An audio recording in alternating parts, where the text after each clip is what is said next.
digital event hosted by Friedrich Ebert Foundation for the International Women's Day.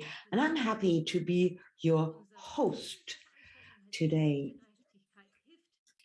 We will talk about gender justice and the global immune system, a very topical issue. So we try to find feasible and efficient ways out of the crisis. And I would like to give the floor, first of all, to Daniela Kolbe, the Deputy Chairwoman of the FES, please.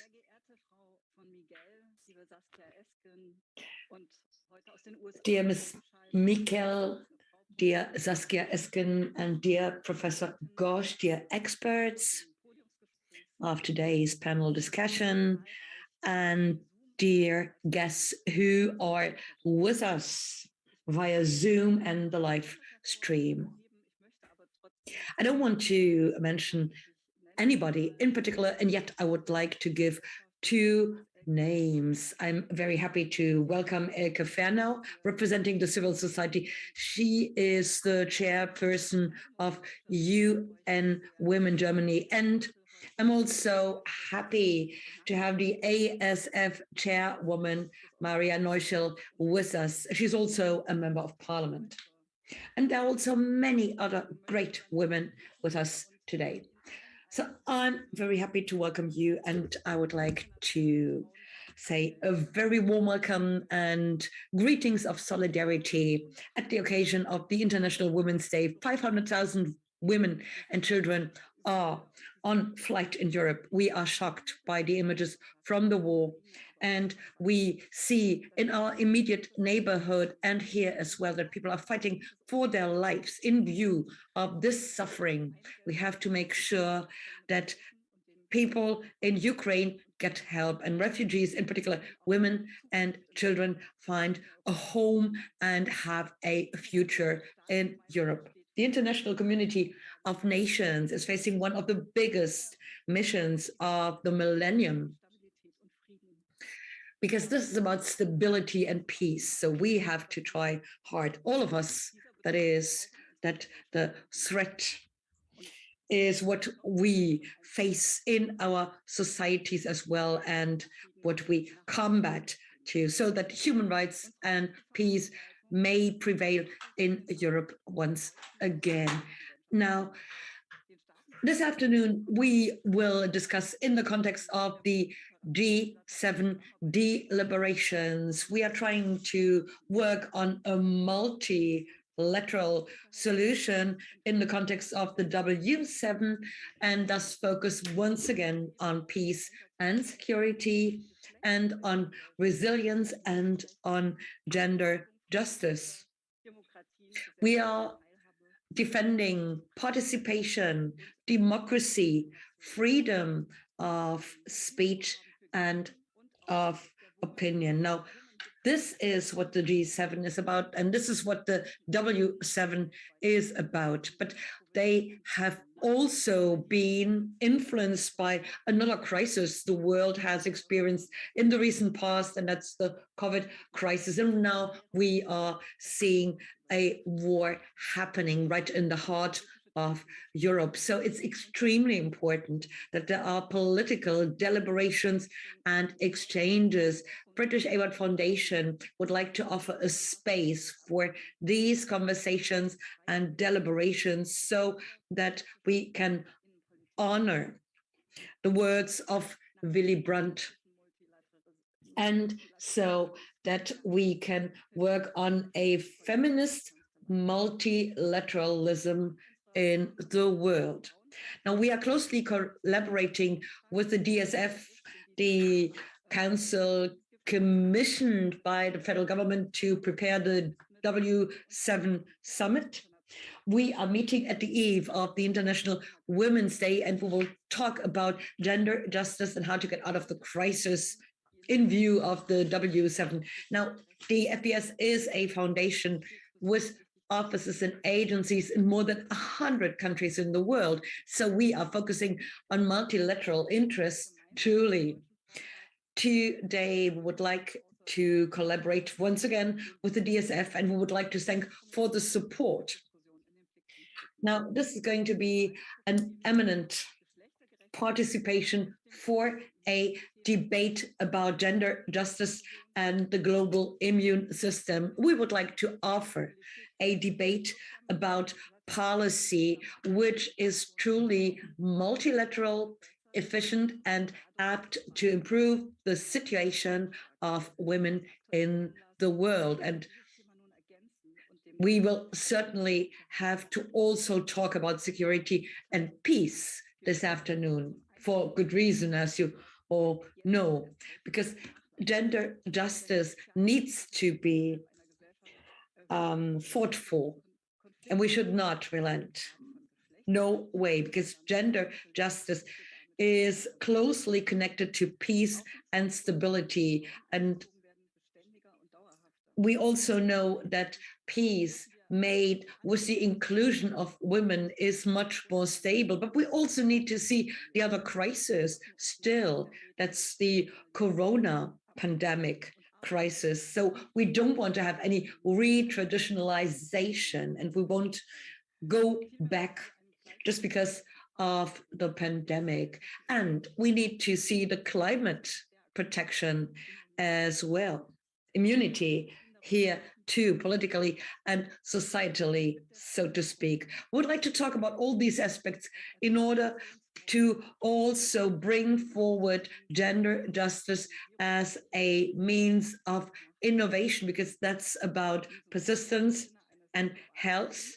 And this is truly about a global immune system. Now, this is what we will talk about today. We would like to see the G7 nations and the W7 nations truly focus on gender justice and on fighting for it, meaning we would like to see them strive for a more just world. We need to hear much more what the global south says, because if we want to be immune in view of health and security crises in the world, we need to make sure that the social goals of the United Nations, including the gender justice goal, are being achieved by 2024. So I look forward to our conversation today, and I'm very happy to welcome you on behalf of the Friedrich Ebert Foundation. Thank you, Mrs. Kolbe. And right, we are happy to hear your applause, a physical one or a digital one. Now, the German Women's Council has been commissioned by the federal government to prepare the W7 Summit, and we are now hearing Mrs. Mikkel on behalf of the DFI. Dear participants, dear guests, ladies and gentlemen, I'm also very happy to welcome you on behalf of my organization at the eve of the International Women's Day 2022, as you've just heard. Earlier this year, Germany has assumed the G7 presidency, and thus we are extremely happy that the government has asked the German Women's Council to be the host of the W7 Summit. This is a civil society dialogue focusing on gender justice. And W7 is the acronym we are using. Now, we are meeting today in view of the Global Women's Day. For more than 100 years, women have called for gender justice, and they criticize inequality and violence. The UN motto for the Women's Day 2022 is "Break the Bias."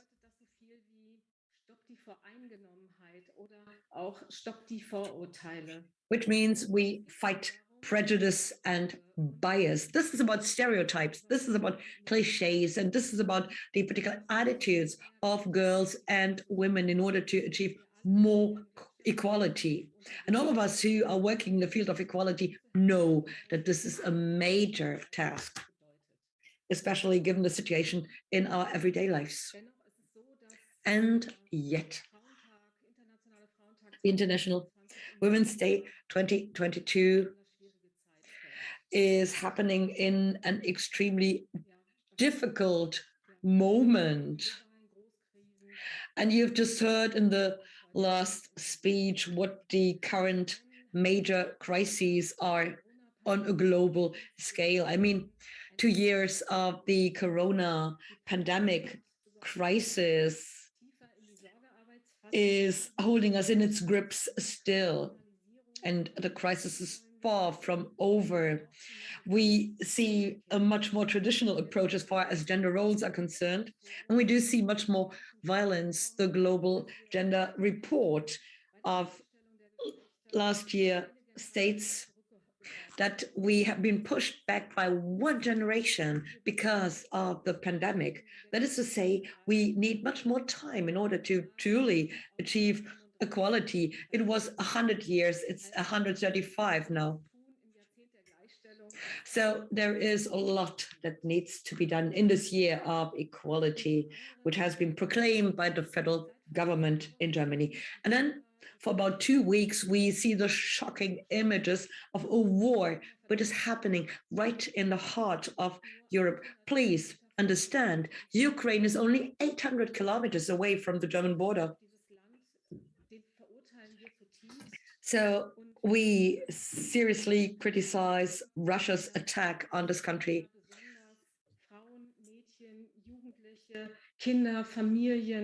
And we particularly see the situation of women, girls, and families. Gleichzeitig erleben wir aber auch in Deutschland eine ganz enorme Welle der Solidarität, und die hilft uns auch, das Gefühl der Ohnmacht. We do need solidarity. We need to practice solidarity, and we need to try and overcome the feelings we are having these days. At the same time, we need to realize that the old type of war seems to be back.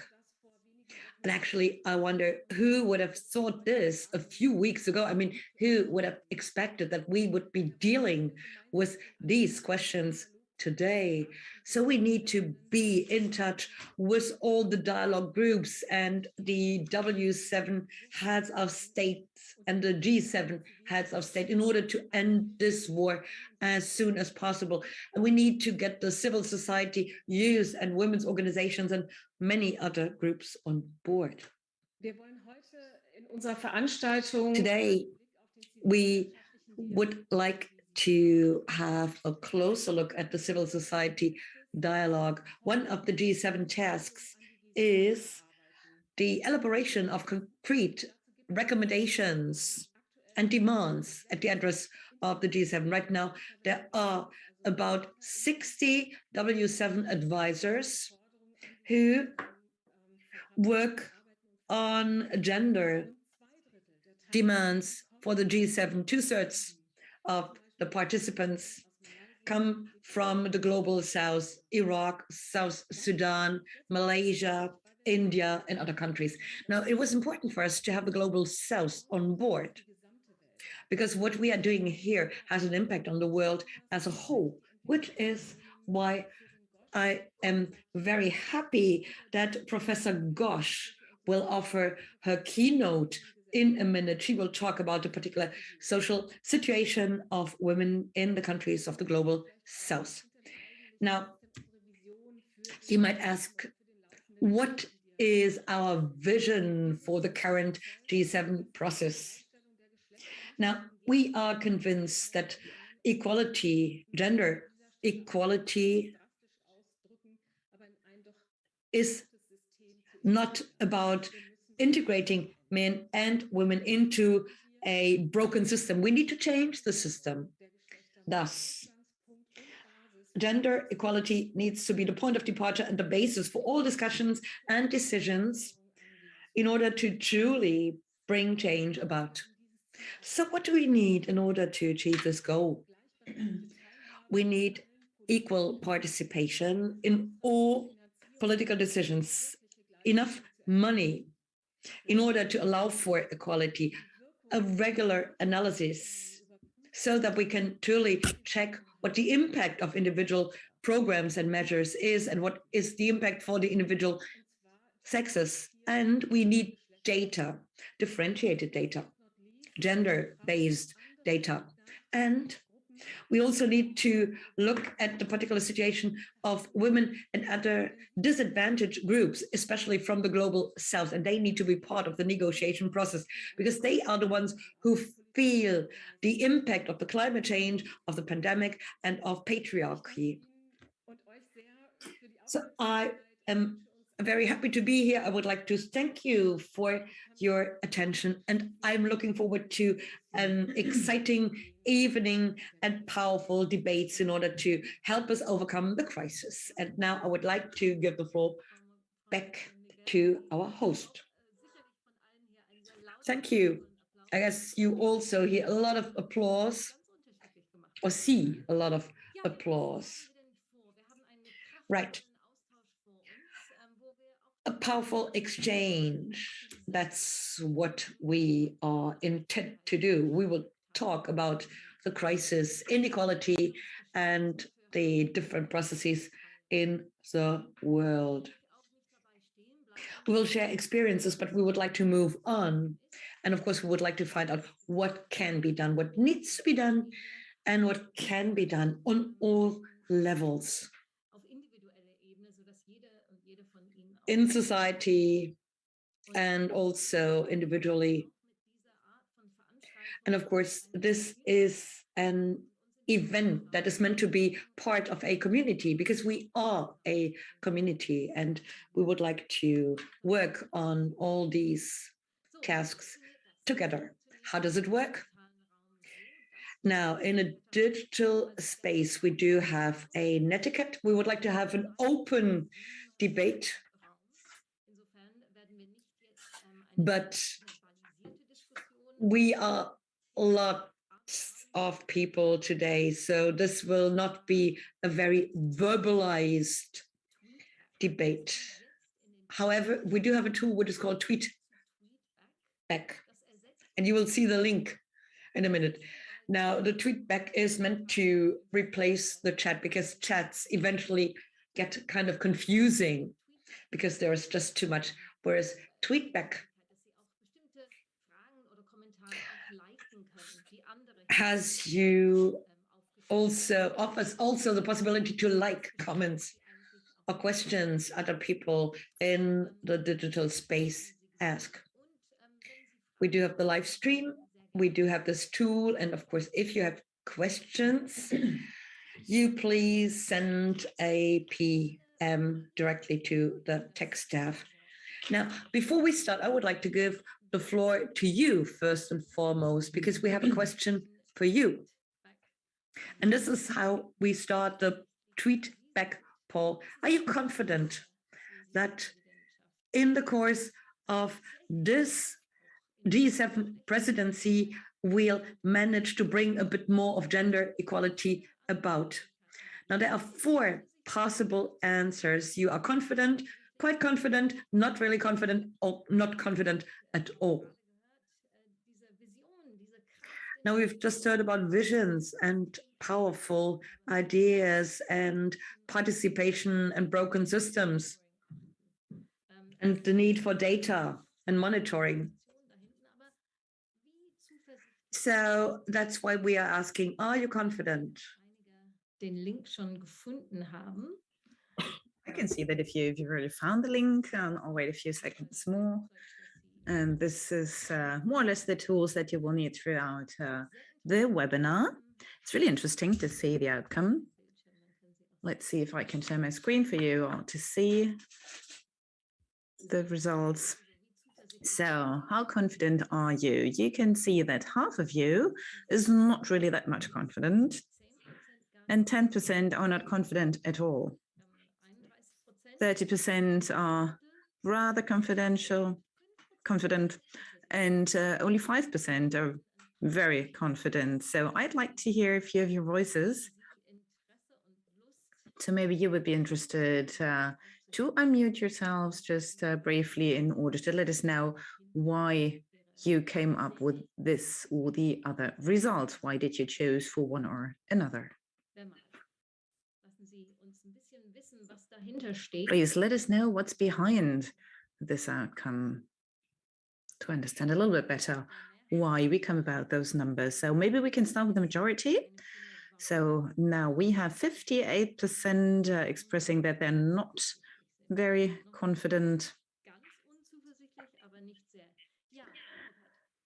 Ms. Poppert, please. Good afternoon. I have expressed myself not being very confident because I do trust that there will be a new way of thinking in our new government, our new German administration, but at the same time, the international challenges are really so massive that it is really difficult for me to grasp the scope. I have the feeling that different other issues from the global south are not really being heard, and therefore I'm really glad to have the opportunity to come together with so many other people here, and I'm happy to see participants from the global south. I don't think that it's not possible at all, because we do have new faces on the podium that I do think have a different mindset as compared to the traditional ones, the senior leaders we've seen in the last years. I don't know how to see this politically correct. Doesn't have to be politically correct. Thank you so much, Ms. Poppert. And before we come to the keynote, we might just hear another voice that is rather or very confident. Why so? Ms. Gerne.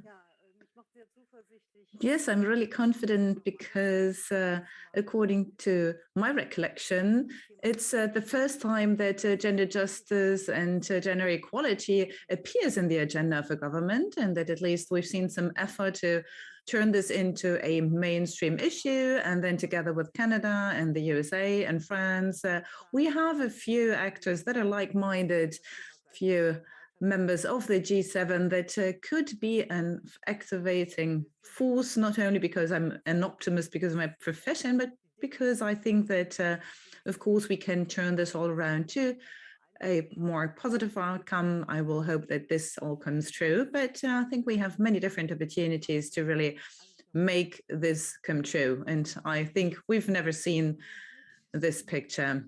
Well, then I think we should really use and seize the opportunities and manage them well, and go beyond and think beyond G7 and to think about the global situation. Welcome our keynote speaker, who's going to help us do just that, to move our horizon to the whole of the world. Jayati Ghosh is Professor of Economics at the University of Massachusetts, and welcome. Thank you so much for being here. Many people are very excited about your speech. Jayati is a member of the UN High-Level Advisory Board on Economic and Social Affairs, and she's going to help us understand the need for policy changes to tackle the complex intersectionality of global and gender inequalities. There will be time after the keynote for some questions, for some comments, so do please use the chat wall in our digital tool, and we're looking forward to the discussion. But first of all, Jayati, the floor is yours. Thank you. Thank you so much. It is such a pleasure to be with all of you and to get a chance to share some of my ideas. I want to say that I too am very excited that gender issues are finally getting the space that they require and need, and also that you have a global perspective on these gender issues. To me, that is also extremely inspiring, and I really hope that this can be taken forward in the future as well. We are, of course, meeting at a time of war in Europe, and that war immediately has very strong gender implications. We know that wars everywhere are not only, sort of, if you like, the emblems of patriarchal violence, but that they're deeply and fundamentally anti-women in many, many ways. And I think I don't have to tell you how that is playing out in Ukraine at the moment. But I would also like to remind you that we've been in a context of war for a while in different parts of the world, and that war has also had extremely devastating effects on women and on girl children in particular. I'm thinking of the war in Afghanistan, which went on for 20 terrible years, ended in, well, God knows what it ended in, but it has also ended in a comprehensive defeat for the women of Afghanistan. And the subsequent peace, if you want to call it that, has been, in a sense, even more horrifying, not only because of the destruction of the rights of women of Afghanistan, but because at the moment they are facing famine. And that has completely gone from the headlines of the world and of Europe and the United States and all of the developed countries. It's not really an issue. Having left the country to the devices of the Taliban, it's as if the West has abandoned all the responsibility it had in terms of even ensuring the lives of women and children in Afghanistan, in whose name, let's admit it, that war was originally fought. I think there are many other examples of this all over the world, that we tend to forget about the things that are not immediately facing us, thrusting themselves into the headlines in very sharp ways. And a similar war at the moment, which is not going so well for a large part of the world, is the war against the pandemic. It is on the decline. In the latest variant, the Omicron turned out to be not so deadly. The infections are down in most parts of the developed world. And as a result, the things that could actually prevent further spread, the universal access to vaccines, equitable, affordable treatments, those again have been pushed off the policy agenda. They're no longer seen as so significant. Yet, in fact, this is a pandemic that is still raging in several parts of the world and is affecting women in particular, in many ways. I mean, we all know how the pandemic led to massive increases in unpaid labor, even of those who were not affected directly. We also know how access to reproductive health, access to basic care for women and girls declined very substantially across the developing world during the pandemic. None of that has really improved. And in many parts of the world, in fact, almost all the developing world, excluding China, we find that the recovery has been nowhere near what it is being experienced in the US and Europe, as a result of which, even though it's no longer in the headlines, even though it's no longer an issue, the gender inequalities that have emerged during the pandemic are actually getting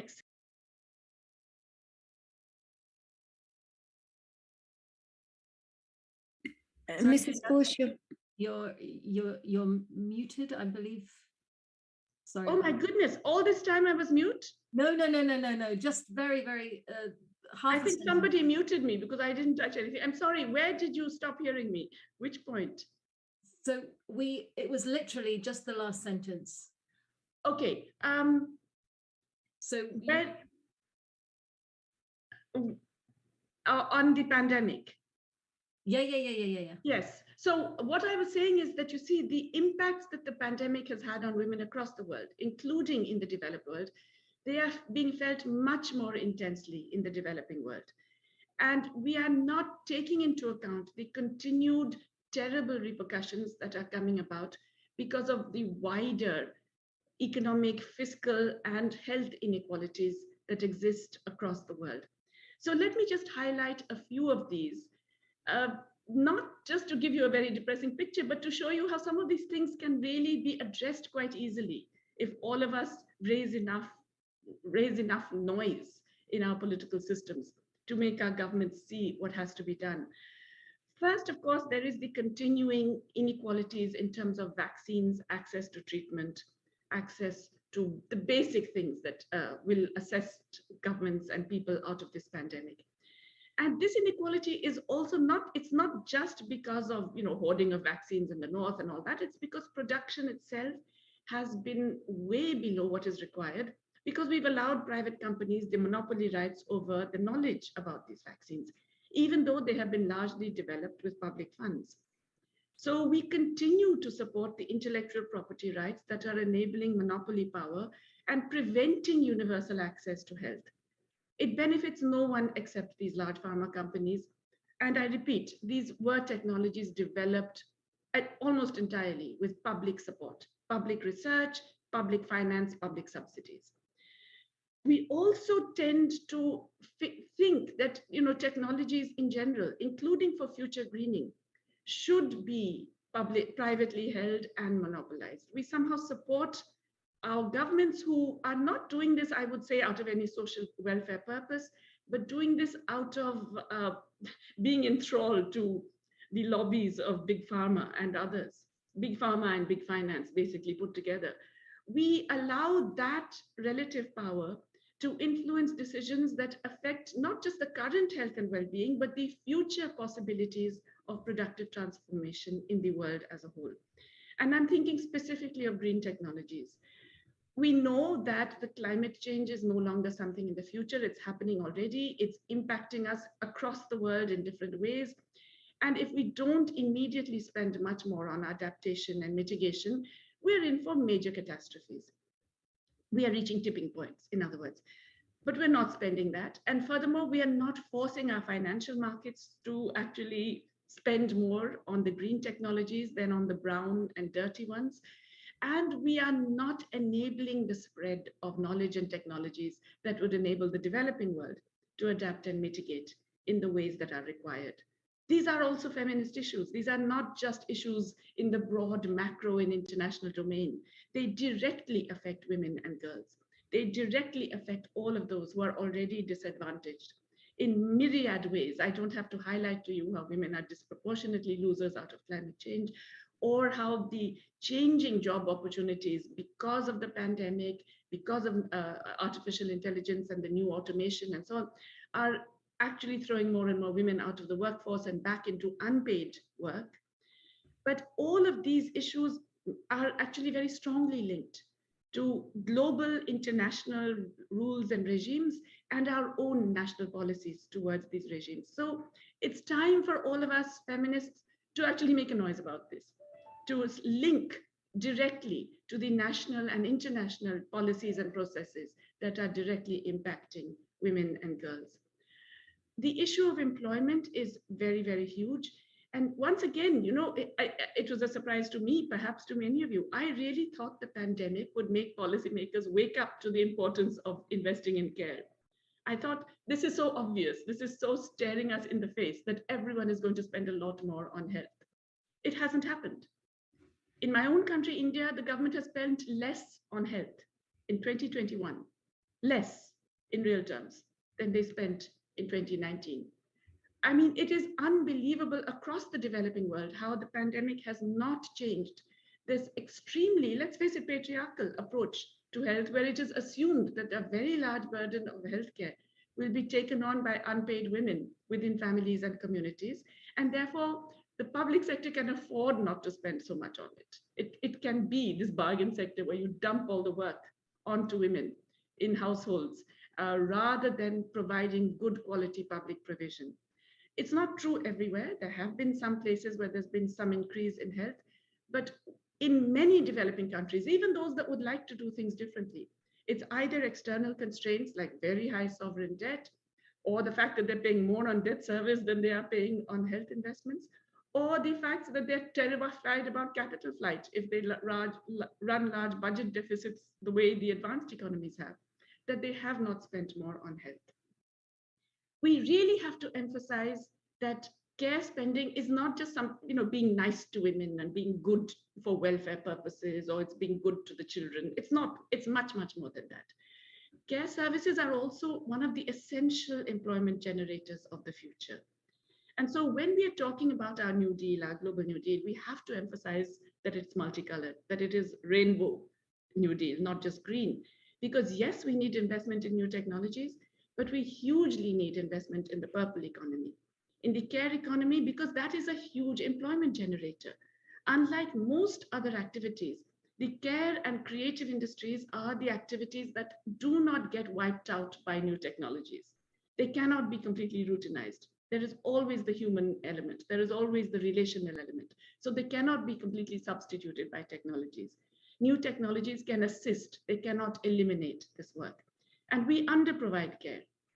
If you look at care workers per population, the society that supposedly provides the best, Sweden at the moment, roughly the proportion of care workers to population, something like 13 per 100, it's about 13 times that of developing countries. And it's more than double that of developing countries. Now, even Sweden, it is argued, is underproviding care. Globally, we are underproviding care. as our demography shifts, we will need to provide more and more care. But it is always seen as something which is bottom of the policy priorities. Once again, it's not seen as a hard economic thing. It's not seen as, something that will transform economies and lead to major structural change. It's seen as a welfare measure. That's fundamentally flawed. And I think as feminists, we really need to alter that.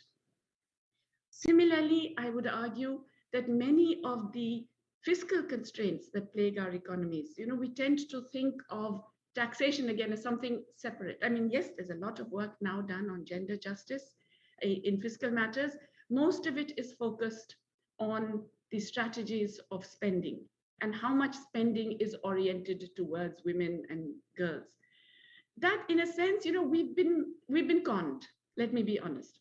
We've been conned into thinking that gender budgeting is a way of resolving this problem of, the fact that fiscal policy has strong gender implications. Because too often what tends to happen is that governments draw up these separate gender budgets. And they say, well, this much will affect women in that way, that much. And they say, oh, 9% of our budget, or 29%, or 42% of our budget is going to women. And aren't we wonderful? That's complete nonsense. This is really governments simply reallocating existing spending in ways that suggest that they would affect women differentially. Whereas all patterns of both taxation and spending have very strong gender implications. Governments across the world, and especially now in developing countries, are focusing more and more on indirect tax measures, VAT, fuel taxes, and so on, which actually impact directly and regressively on consumption in poorer households and on women in particular, who are responsible for the provisioning in poorer households. They also impact much more aggressively on micro and small enterprises run by women. And there's a lot of research to justify this. We should be demanding much more progressive direct taxing. And it's out there, it is staring us in the face. The taxation of the extremely wealthy, the ones who made billions more, doubled and tripled their incomes during the pandemic. We are not touching that at all. It's so obvious and evident. It's only the war in Ukraine that has allowed us to recognize that there are all these oligarchs from Russia keeping their wealth in different places and that those assets can be seized and controlled. There are oligarchs from all over the world who are keeping their assets, still secretly, still not open to public view, still unable to be accessed to be taxed as they should be. Even a 1% wealth tax on the tax of the 1% of the world. I'm not talking about lots of people, the top richest 1%, some of whom, by the way, are also Indians and Chinese. Tax the 1% of the richest people of the world, 1% of their incomes. And you will get more than enough to do a global multicolored New Deal. I'm serious, I'm not even joking. There are numbers that suggest this. To do that, we need a global asset register. We have to fight with our governments to make sure that they make national asset registers, at least of the obvious wealth, of the land, the financial assets, and the yachts, and such like things. I mean, it's not too many things, but at least some of that financial wealth. And every country knowing this will already enable a much more viable system of taxation of the extremely wealthy. Similarly, we know that multinational corporations end up paying a fraction of the taxes that they owe, a fraction of the taxes that they should be paying or that domestic companies pay. And why is that possible? Because they can actually shift their profits around to low tax jurisdictions. We know that the OECD and the so-called inclusive process on base erosion and profit shifting is aware of this, but the solution they have come up with is actually worse. It will restrict the ability of countries to bring in digital taxations on companies that are paying almost no tax, all the major digital global companies, while producing such a tiny amount of shareable taxes. Because what should we be asking for? We should be saying, treat these multinational companies as one company. Google is one global company. Apple is one global company. Treat them like that. Every country then taxes their share of the global profits according to a formula based on profits, sales, employment in that country. If you do that, they would end up paying similar tax rates to domestic companies. Possibly still less, but broadly similar. At the moment, they pay a fraction of what domestic companies pay. It's easy, it's obvious, it's low-hanging fruit. Yet corporate lobbies have managed to get the OECD to propose a so-called solution that actually goes against this. Why are we allowing our governments to be in the thrall of corporate lobbies when women across the world are directly affected by this? We in our own countries are told there's no money for this, there's no money for that, no money for healthcare, no money for childcare, no money for anything else. Time to tighten your belts and do fiscal austerity because we spent too much last year. This is what we are told and we accept. When in fact, all of that is being siphoned away to large corporates. And it is a feminist issue. It is a people's issue. But we are allowing it to happen because it's somehow seen as a different realm in which these very highly placed tax negotiators, often tax lawyers, are the ones who understand the nitty-gritty and the details. And we, as just normal, ordinary women, or even women economists, cannot really hope to come to those arguments. I think it's time for us to take on these global issues and our national policy issues head on, not confine ourselves to a separate track of saying this is for women, this is for feminists. We have to be right in the center of all of these policy debates. And I think International Women's Day is a perfect time to do this. I'm so happy that you have taken up these issues today in this kind of discussion, because I think unless all of us raise our voices and create a broader public constituency, form coalitions with other like-minded groups and people and those affected across the world, we're not going to succeed. But I think we still can. And therefore, I'm really happy that you're taking this up. Thanks.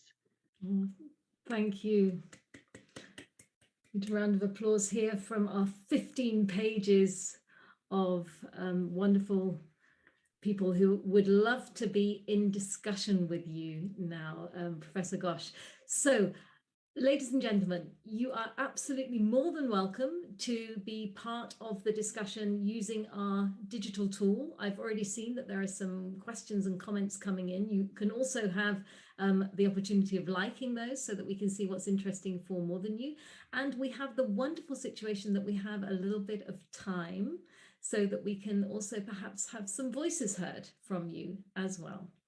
So I'm just going to start with the first question that we have in our app, which is, if care work will be paid well, will women profit, or are men going to push them out of the field? Sorry for this kind of body thinking question, Anonymous writes. Jayati. Yes, can I answer that? Yes, please. Yes, yeah, you know, that is such a good question, because we do know across the world, and there's a lot of data suggesting this, that women tend to get pushed out of the better paying jobs. Wherever jobs improve, women get pushed out. It's in the construction industry in India, when it was really difficult, manual, hard, you had to climb up scaffolding with stuff on your heads, and it was really arduous and demanding. You could see many more women. Now it's all mechanized. The workers wear hard hats and gloves, and they're very protected, and they do it all through machines. It's all men. Yeah.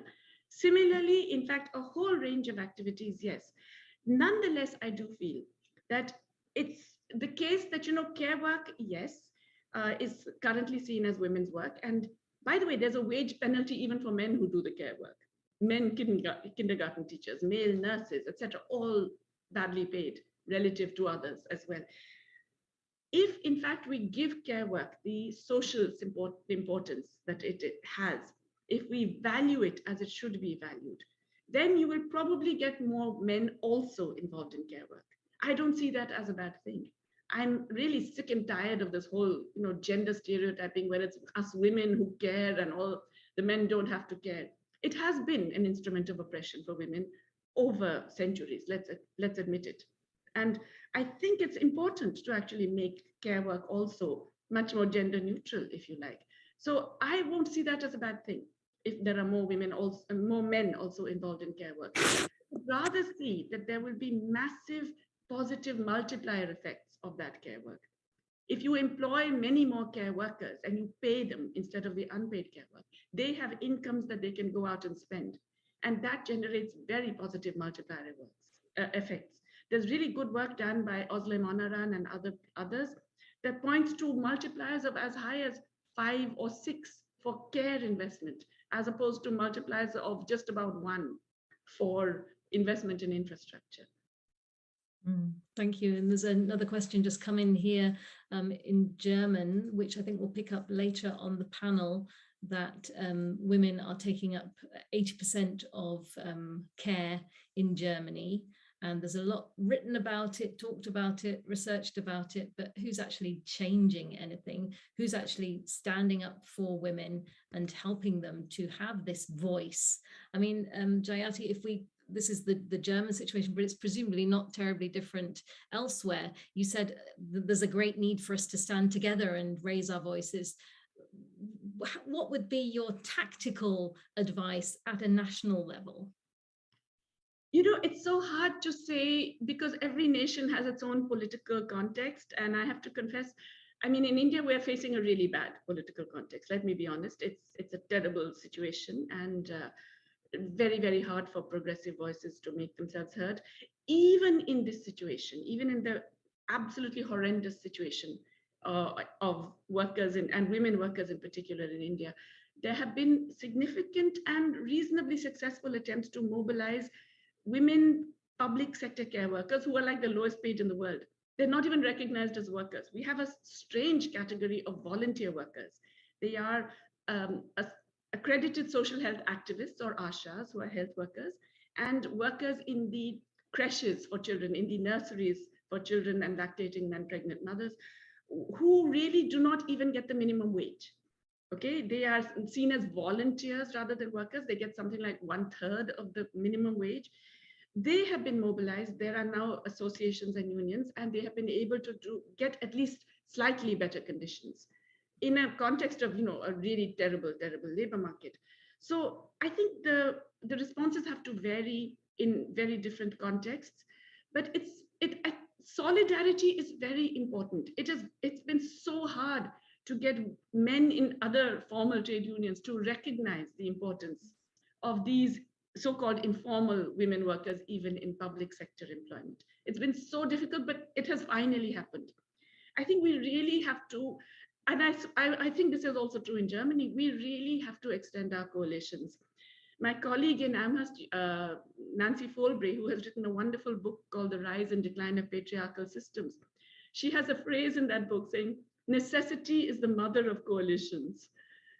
And I think today is a time for coalitions. We have to go wider. We have to join up even with groups and people whom, let's face it, we held our noses about.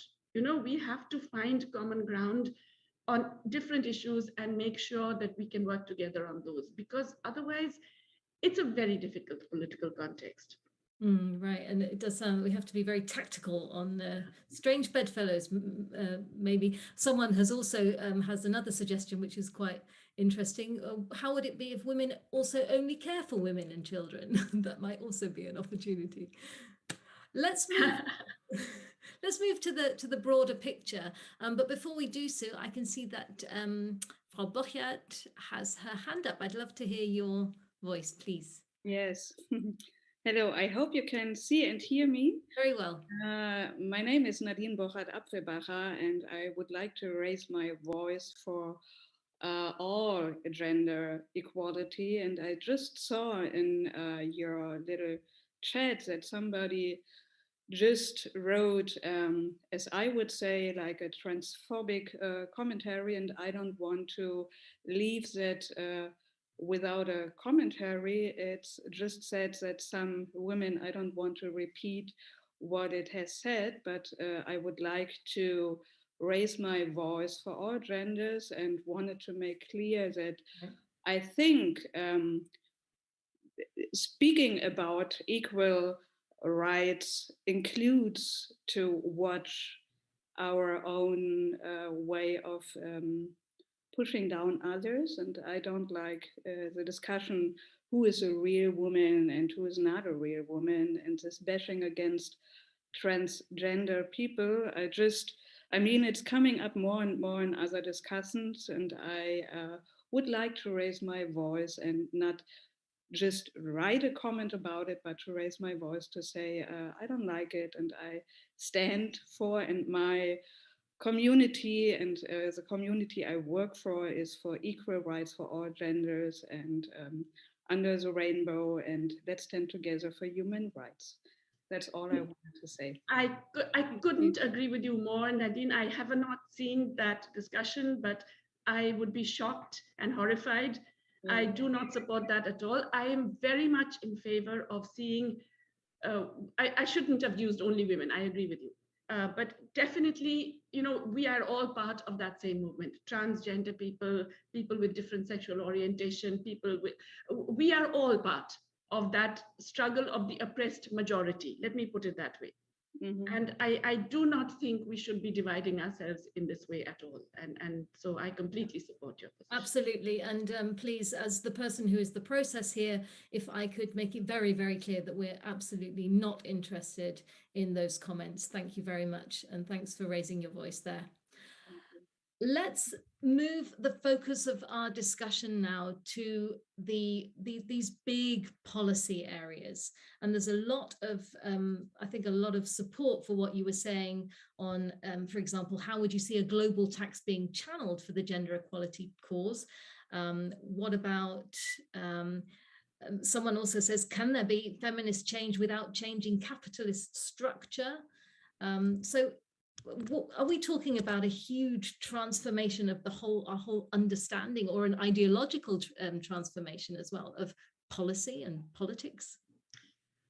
Yes, and again, this is such a difficult question, because I suppose it's a question that all of us have been grappling with, really for most of our professional lives, which is, what do you change first, and can you change anything if the bigger thing is going in the other way? And yes, that there is this fundamental concern. The way global capitalism is organized today is deeply anti-women, like it is anti-worker, it is anti-peasant, it is anti-transgender, and so on. But different forms of subjugation, oppression, discrimination predate capitalism also.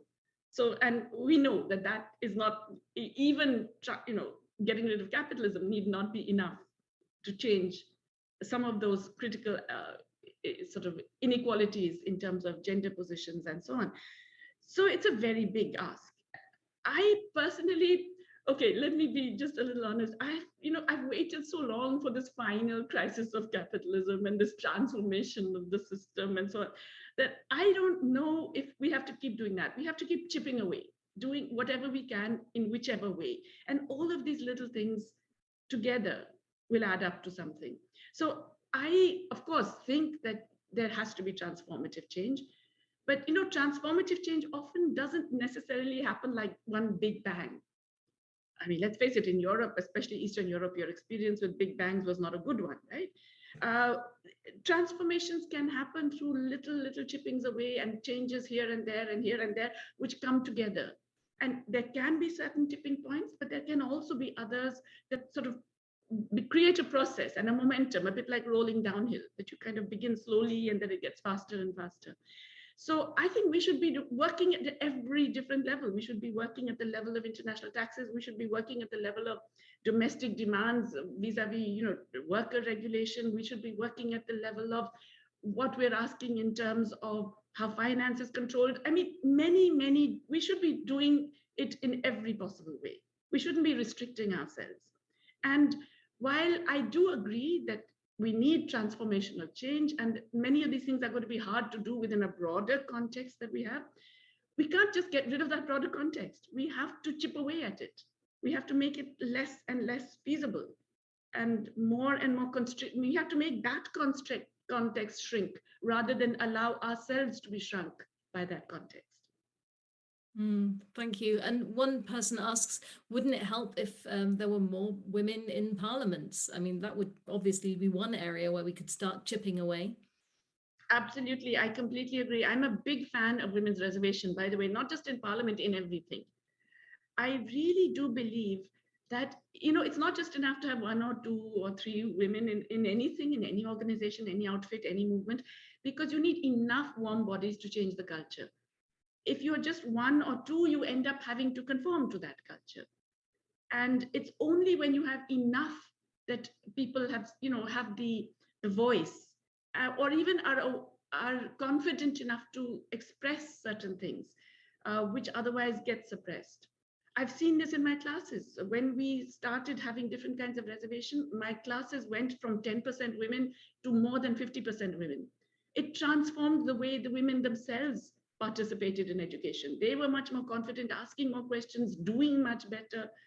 I think that's true of every organization. You really need to have, I would say, 50% reservation. Why stick it 30 or something? Mm-hmm.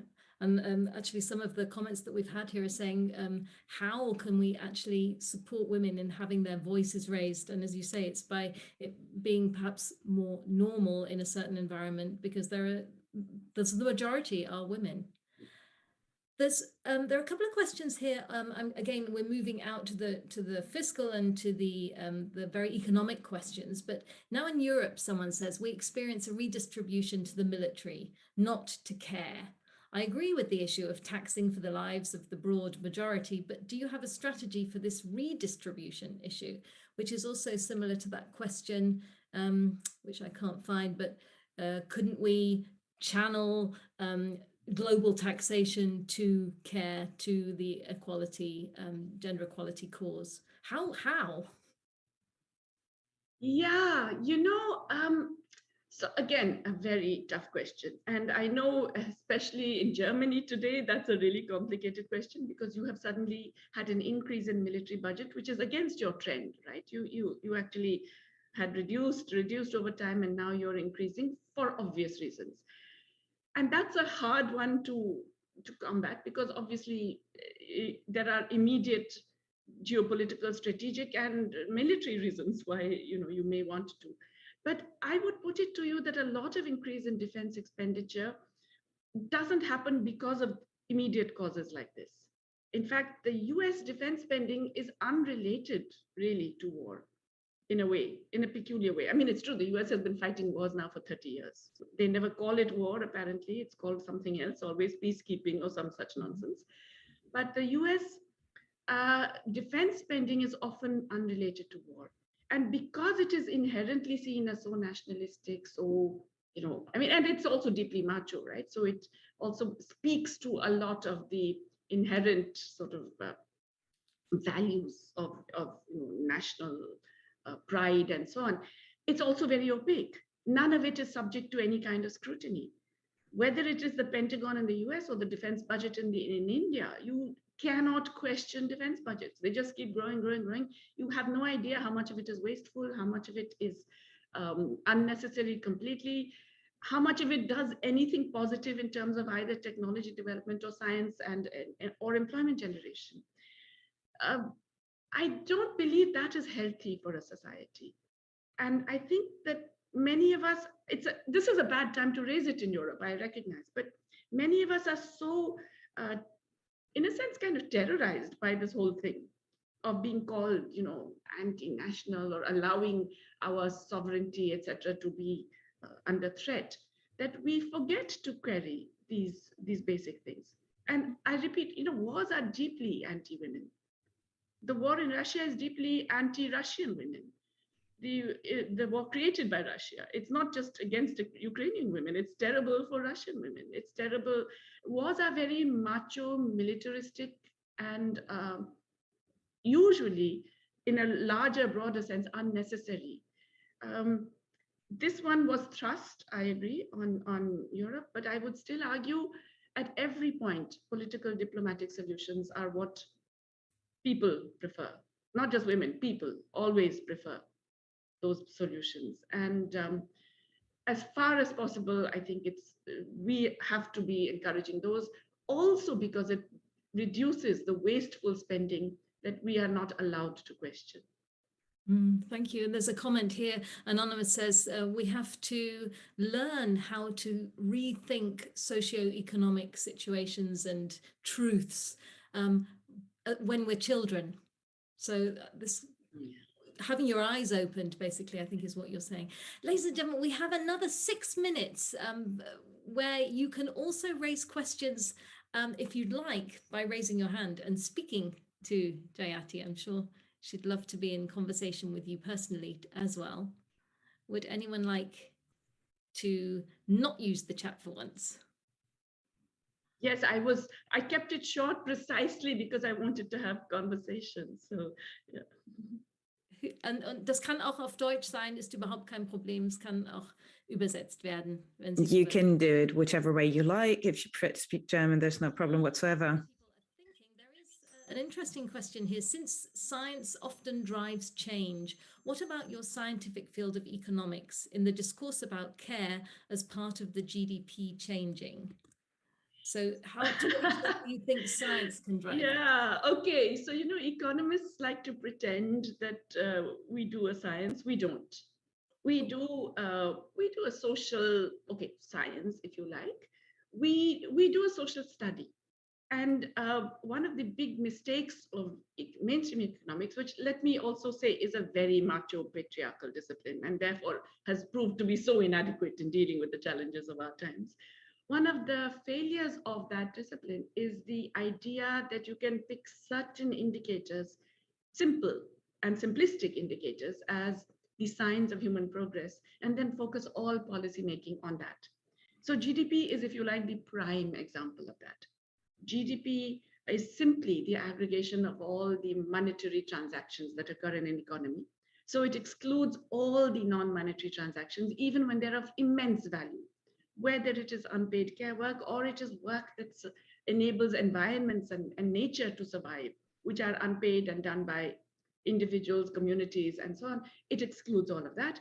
It includes terrible things. It includes, pollution polluting activities that generate then more need for hospital care, and which, etc. It rewards financial booms that result in busts and destroy people's lives. It rewards war and killing people and militarism and so on. So GDP is a terrible indicator. Many economists have recognized this. Now, we've had endless commissions. There was a commission headed by Amartya Sen and Joseph Stiglitz way back about more than 10 years ago, which said GDP is disastrous, don't use GDP, and provided another dashboard of 26 indicators. We have the Sustainable Development Goals, which also recognize that you need a multiplicity of goals. We have others like the Genuine Progress Indicator, which is trying to map it also in relation to the damage done to the environment and so on. The trouble is that policymakers still obsessed with GDP. You look at any of the governmental reports, you look at the major speeches made by leaders of different countries, you look at the international organizations, everybody is using GDP. I have begged the United Nations, and they've agreed, we'll see how it works, to add at least one more indicator, something that indicates, say, the state of the labor market and human work and so on, something that indicates the state of how much we are damaging nature and the environment and the planet. Add another indicator along with GDP so we can at least see how that is going. At the moment, it's not there. And what does it mean? It means policymakers still obsessed with GDP. As a result, all of us are then reduced to fiddling around with GDP. We're reduced to saying, well, okay, let's suppose we add unpaid care work, add the lowest wage, and we include that in GDP, then GDP increases by this much, and that's women's contribution. That's nonsense. We should not fall into that trap. Nor, I think, should we fall into the trap of saying, well, let's ascribe this much value to nature and say depletion of nature subtracts GDP by that much. Because honestly, I don't think that's quantifiable. I don't think you can create GDP on a dead planet. I don't think that we can say, well, it's this much loss over this time horizon of this much natural resource and so on. So we should not fall into that trap of saying, okay, bring in your little adjustment to GDP and we'll include that, because that is retaining the focus on monetary value as the basic value that matters for society. And I reject that. And I think if we reject that, we can force policy to move to looking at other indicators. Again, it can't be one indicator. It has to be what has been called a dashboard. Kate Raworth has got a really good idea for that in terms of her donut model. But let's think of the dashboard. Why? Because when you get into a car, you don't only look at the speed. You have to look at everything. Is your petrol tank full or empty? Is your tire pressure okay? Etc. You need a range of indicators even to be able to drive properly. Why do we think that we can run an economy without a knowledge of at least a set of indicators? And we allow our policymakers to remain obsessed with GDP. And we feed into that by saying, okay, we'll adjust GDP with a little bit of this and a little bit of that. So we need to change the game, is what you're saying as well. Julia says that in Bhutan, they seem to have a solution, and whether the approach of this holistic approach of having a dashboard for resources, nature, humans, whether that could be something that could be internationally rolled out. From what I'm hearing, there are very small little plants of change that you're hoping to have, but we're still fiddling around with the old system. Yes, you know, I mean, the Bhutan indicator gross national happiness, that's a good indicator. The trouble is that it also relies on people's subjective perception of their well-being, which is a complicated thing.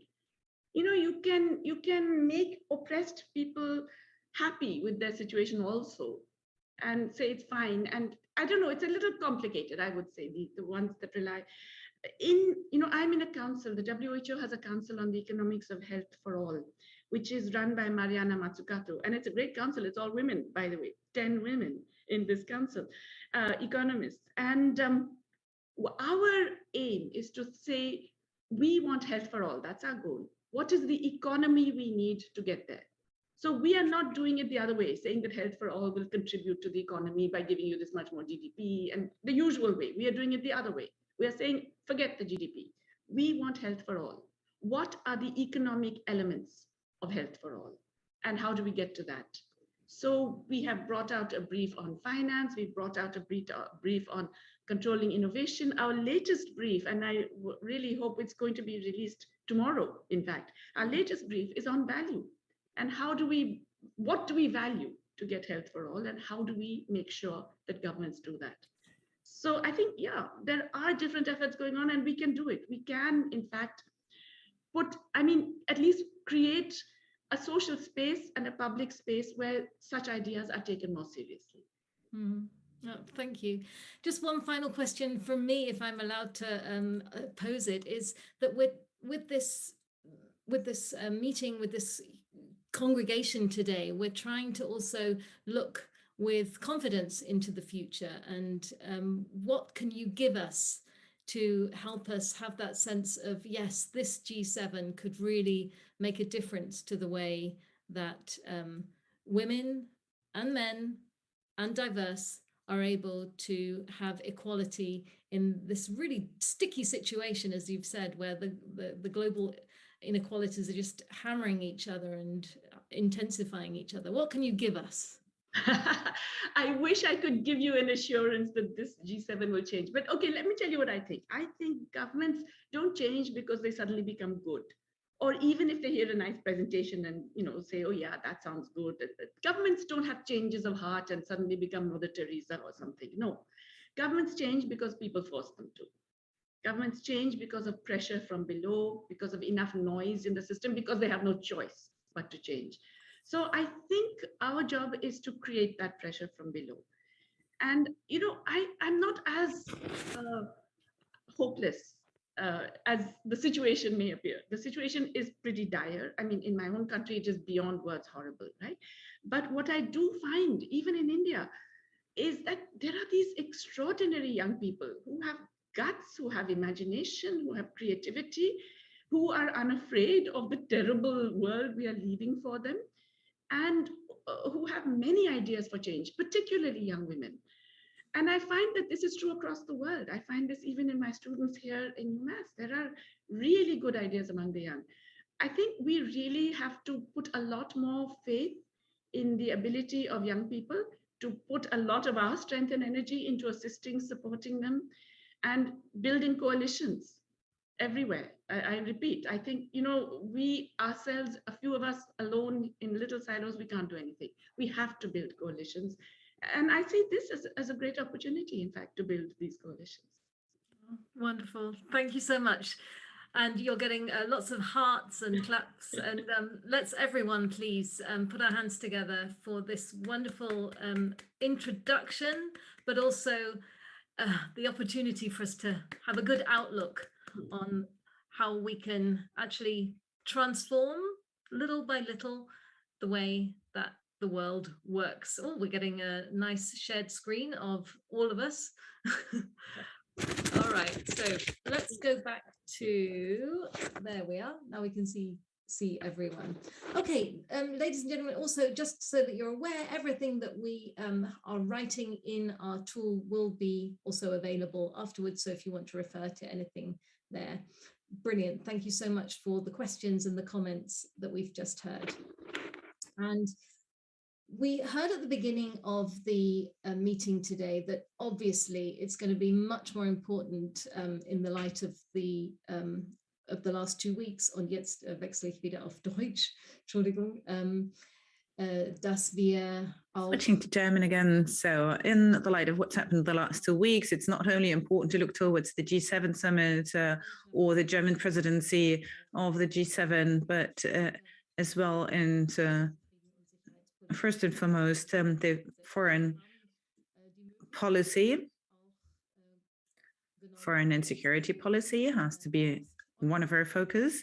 And we have seized the opportunity to invite one of our experts from Eastern European policy. She is a former fellow of the Friedrich Ebert Foundation, and she will fill us in about the current situation and the impact on women and girls. Her name is Galina Sporitz. She's an expert for Slavic studies and, as I said, a former FES fellow. She is active on an international basis. She has written 3 books on Ukraine crisis and perspectives. The annexation of Crimea is one of the focal points and is contributing to the understanding of the social and political context. Galina Sporitz, we're very happy to have you with us, and we've just heard and understood how important it is to look towards the younger generation, that their creativity and the guts, as she called it, so the courage of the younger generation is an opportunity we have to seize. That is an opportunity to find our way out of the crisis. We still have all those pictures in our heads from the people taking to the streets on Maidan, where we've seen many young people and many women. On the International Women's Day 3 years ago, we have seen many women on the streets that demonstrated for gender justice. And now we see pictures from the war, from men that are active and women that have to flee the country. So what are the consequences, according to you, to your perspective, the impact from war on women? Many thanks for the invitation and for the opportunity to speak before you and to make my contribution in regards to this very important issue. Well, women, of course, are a crucial part of it, but a war is not only affecting women. It affects children, women, and men alike. War doesn't really care about gender. So this is something that affects us as human beings. It is a humanitarian crisis that we are witnessing right now in those days. And this is something that is noticed by all the different species. Then going back to my parents that are from Ukraine, they are saying that the dog all of a sudden is becoming really silent and quiet after having heard the daily shellings or the alarm signals, the sirens running in order to look for protection in the bunkers. And this is something that is happening in Europe with all of us in Europe. And as we've heard previously by Dr. von Mikel, it's only 800 kilometers away from Berlin, so it's really close by. It's 2 hours by flight, and Ukraine is attacked from different sides. And this is just unbelievable what we see on the ground. It's very important to reiterate this once and again, that we are talking about a humanitarian crisis, a crisis that affects all human beings. So residential areas have been shelled, and Mariupol is just one of those examples. We've seen schools that have been attacked, universities, Torniyev, Zhytomyr, and attacks to civilians, airports, Vinnytsia, for example, or TV towers in Kiev, or the nuclear power plant that was taken hostage a few days ago in Zaporizhzhia. And now this makes a lot more obvious how closely we are connected. And when it comes to the situation of women in such warlike situations or war situations, then of course they fall back in their traditional roles. Women, well, first and foremost, are mothers. They might just give birth to their children in subway stations. They're trying to care for their babies in cold cellars.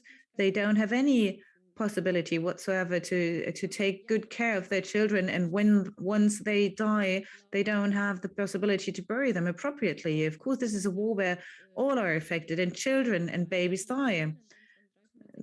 According to the United Nations, 360 civilians have already died in what we've witnessed so far. And this is the official statistics. Of course,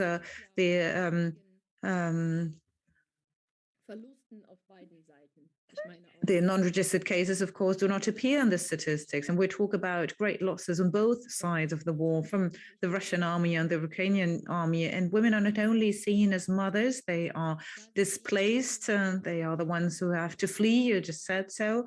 They are waiting in line for kilometers at the border from Ukraine to Poland to Moldavia. In Poland alone, we have 1 million women with their children, 1 million women with their children and elderly people that have arrived in Poland, in Romania, in Bulgaria, in all the neighboring countries up until Germany. This is really horrible to see, to have to witness what is happening on the ground.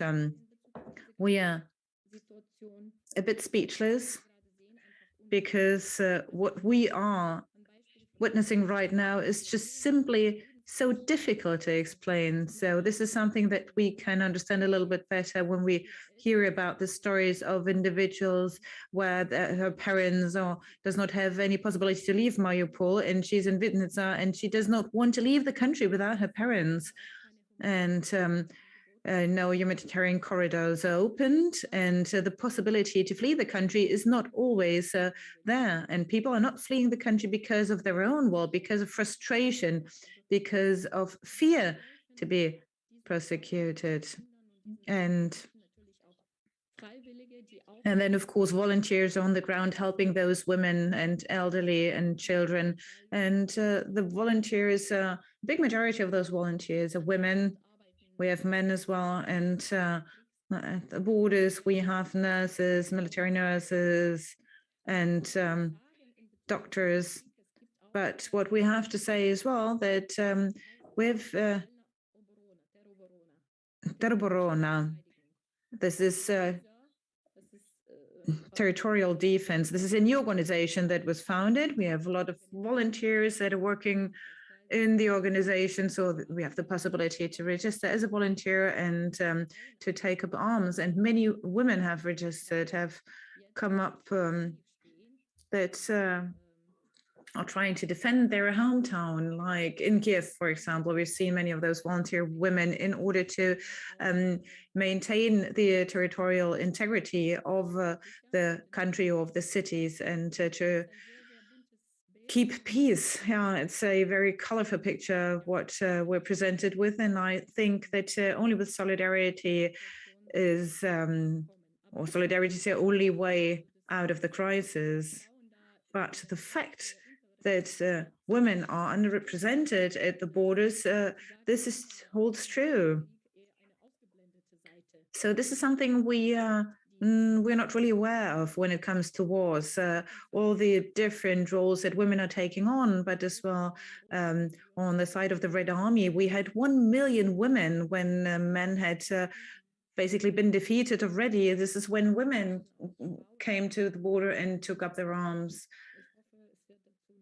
And I hope this will not be the situation that we will have in Ukraine. You've just mentioned solidarity, that women have experienced in the neighboring countries and beyond. And I think we all are basically interested in what we can do as individuals and what the international community can do. So according to you and your perspective, what are the most pressing issues and the most efficient measures? Yes, of course, I'm not a political scientist. I'm a cultural scientist. And from my experience, I can tell you that we need those humanitarian corridors in order to have people move freely around the country. The aerial space of Ukraine could be closed. We have thousands of rockets that are reaching the country, that are aiming at schools, universities, nuclear power plants, and then this becomes really serious, and we can go to demonstrations and show our solidarity. This is, of course, a means of activism, and we have seen the big support that Ukraine has achieved. So right now, the peace in Europe is in jeopardy, and basically the global peace. And it's not about moral issues or about humanitarian issues and human rights. Of course, we all know that human rights are not respected in those countries, and that the system simply is not working, that we cannot work peacefully together. But all the rules of human cohesion have been broken. And right now, when we are threatened with a nuclear attack in Europe, then of course we have to do everything possible in order to avoid that. But unfortunately, I have to say that it's important to go to demonstrations, to show solidarity, to show to the world that we're here and that we support the cause of the people. And but I don't think that this will be sufficient, quite frankly. Because I think we are closely intertwined globally. I can see that the existence of a democratic world that is in jeopardy. I receive many comments and messages from friends that are spread all over the world who ask me to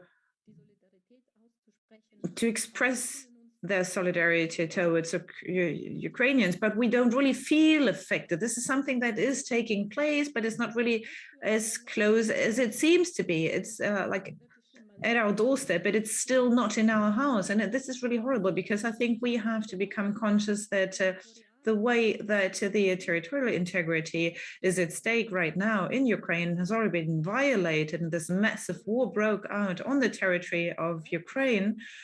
The same way this can affect the Balkan states or in the Russian Duma. This is something that has been expressed, that they have to keep on going further ahead. And this is really nothing we should take lightly. And none of those Eastern European experts that are sufficiently sane would have predicted that war. Nobody from this world, maybe a few of those misled, very loony heads, but nobody would have thought that this really would be possible. Thank you so much, Galina. And of course, we wouldn't have imagined that, but now it's there. We see that.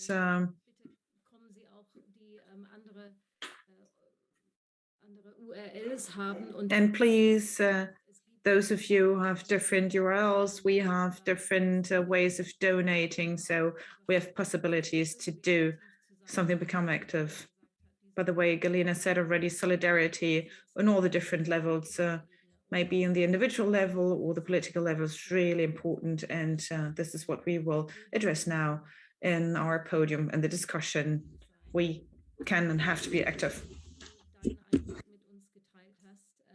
Und dir und deiner Familie und deinen Freunden alles Gute. So thank you very much for having shared your impression with us, Galina. Right, so this is the world we are living in. This is the world in which we are working. And this is the world that has us ask, how do we get out of the crisis? Now, when we organized or prepared this event, crisis was referring to COVID, but today we are referring to a number of crises. I'm happy to welcome our wonderful panelist, Saskia Esken, member of the German Parliament and chairwoman of the SPD, Dr. Claudia Bodegang. She's the manager of the HBS. Professor Dr. Anna-Katharina Hornitsch of the German Institute for Development Policy, DIE, and Professor for Global Sustainable Development at the University of Bonn. Carla Dietzel, gender advocacy speaker with CARE Deutschland, e.V. and W7 advisor. And Rhiannon Rosin of the National Council of German Women's Organization nowadays. These are our panelists. And as I said before, dear audience, please get involved, ask questions, make comments or remarks whenever you feel like it. So I would like to focus on three aspects in our debate. We are quite confident, that's what we heard, with respect to the W7 negotiations. The second part of our discussion should be focused on the impact of COVID-19 for women and gender just ways out of the crisis. And the third part of our discussion should be dedicated to the question of gender equality as a driver and as a goal in the context of the social, sustainable, and climate policy. Now, what are the core aspects to be seen as main items on the W7 agenda?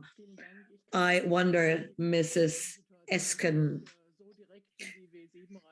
Well, in view of the current situation, I cannot comment on the W7 immediately. I need preliminary remarks. We've been celebrating the International Women's Day for 111 years, and I've been celebrating it for 60 years. And actually, I'm very moved by what is happening, and especially by what I've just heard from Galina Spodaritz. I mean, this is a war that threatens freedom and democracy. And this is about goal number 5 and goal number 4, first and foremost. Olaf Scholz said so in his government declaration last Sunday. He said, since 24th February, the times have been changing, and a lot of things we deemed to be certain have been lost. Now, Europe is trying to support Ukraine, has adopted sanctions against Russia, and we also promised a lot of money for the equipment of the German army. And let me tell you, this special investment is needed in order to defend our country and also in order to defend freedom and democracy, because that's what it's all about. And Galina, I do understand the appeal with respect to the airspace surveillance, but if you embark on this road, you enter into the war, and this war will then no longer be a war between Russia and Ukraine, but we will be involved. And this is what you need to bear in mind when asking for this surveillance. I do understand the demand. I emotionally understand, and of course would be happy to offer much more support in addition to the arms we've announced on Sunday before the government declaration was made by the Chancellor. And there are a number of things which can be done, but monitoring the airspace would mean we enter into the war, and we have to think twice before we do this. Men between 18 and 60 years of age are not allowed to leave the country. As we've heard, they are called upon to fight for the country. They will be wounded. Some of them will be killed. And we've also heard that women are waiting in basements or in the subway. Children are being born or being taken care of. Or women take their children and try to flee the country, or they flee alone. And of course, we do experience a lot of solidarity at the borders, also in Germany, and I'm quite happy that people are willing to help these refugees without too much red tape. Now, if you look at TV programs, TV shows, or news programs, you realize this is a man's world. It's mostly men who talk about these topics, especially in Germany. This is surprising because, I mean, we are happy to have Olaf Scholz, a very considerate chancellor. But when it comes to foreign policy, domestic policy, defense policy, and development policy, we have female ministers who are apparently still coping with the other crisis. Thus, women are not invited to the talk shows on TV. It's only men we see and hear. Now, this is a multiple crisis, as we have heard. It's a global crisis. It's an economic and a humanitarian crisis as a consequence of the war. Thus, we need to undertake major activities also under the aspect of gender equality. Galina said that women in Ukraine are experiencing a re-traditionalization in a very violent way. I mean, way beyond what Corona has imposed on us. And this is certainly a situation we need to bear in mind when getting going. But at the same time, we need to look at the G7, W7 goals. And we need to talk about the climate change and our dependence on fossil fuels from Russia. Now, sustainability, a sustainable planet, that's goal number one, i.e., this is about protecting the climate. And this is about the transformation when it comes to energy sources or resources. I mean, these are all goals, but we have become aware of these goals. Once again, transformation means, of course, that we have to strive for a sustainable and socially just economic system. Lars Klingbeil and myself have decided to focus in the next 2 years on transformation in all its respects within the SPD. And this is much more than the world of labor and the economy. This is about the transformation and its impact on our society and the transformations that help us get more gender equality. Because it's really important that women participate in this process of change. They need to share the process of change. It's extremely important because their perspective is a very important one in the world. So we are meeting major challenges these days. We have multiple missions to fulfill. And that's also what you can read in our coalition agreement. I mean, those words seem to be big and they were important at the time we wrote the coalition agreement, and now we are dealing with a new global situation and a war on top of the goals we have pursued already. The global health crisis, goal number 3, a healthy life, is to be mentioned here. We cannot deny the possibility of a healthy living to nobody in the world. So we need to offer support here too. So I do agree to Elke Ferner, who says that there will be possibilities with respect to goal number 5, gender equality, but we clearly have to do much more.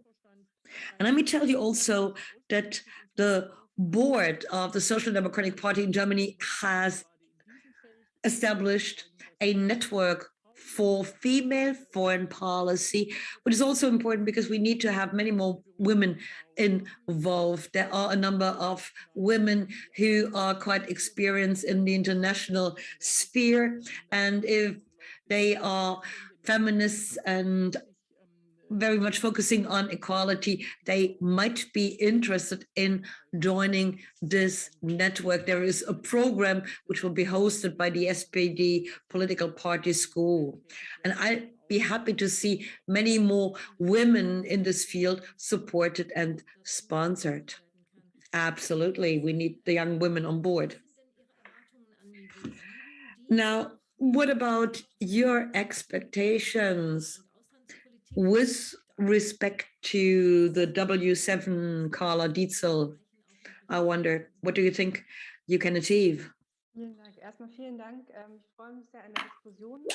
Thank you. I'm happy to be part of this panel discussion. I'm also grateful to Professor Gosh and to Galina Spodorets.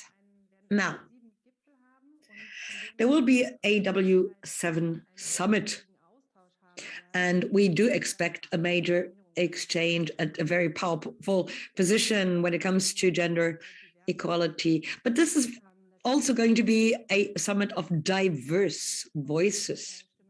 As you've heard, we will have the voices from all over the world present at the W7 summit, because we know that the women from the regions are the best to tell us what the situation is about. So if we want to know more about South Sudan, it's best to have a woman from this region take the floor. But we also want to have a real dialogue with the decision makers, which means we really need to focus on gender equality in all political fields. The agenda of the W7 includes gender, but also the climate, COVID, violence, and foreign policy, i.e., it reflects that equality is more than a niche. Now, the summit needs to be clearly more than a tick-the-box event too. And we need to go beyond the moment of conversation or talks. This is about binding agreements, obligations, a political basis for all political action. We also try to include our demands in the field of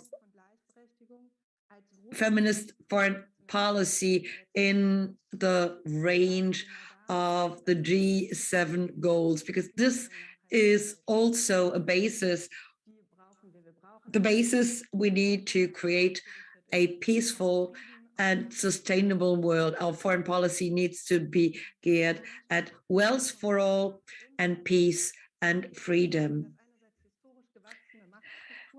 That is to say, we need to address the historically grown power structures, because women don't have the same rights as men That's a global phenomenon. They are being limited and restricted. Thus, we need transformation so that women of all genders get empowered, be empowered all over the world, and so that we can overcome these historically grown power structures.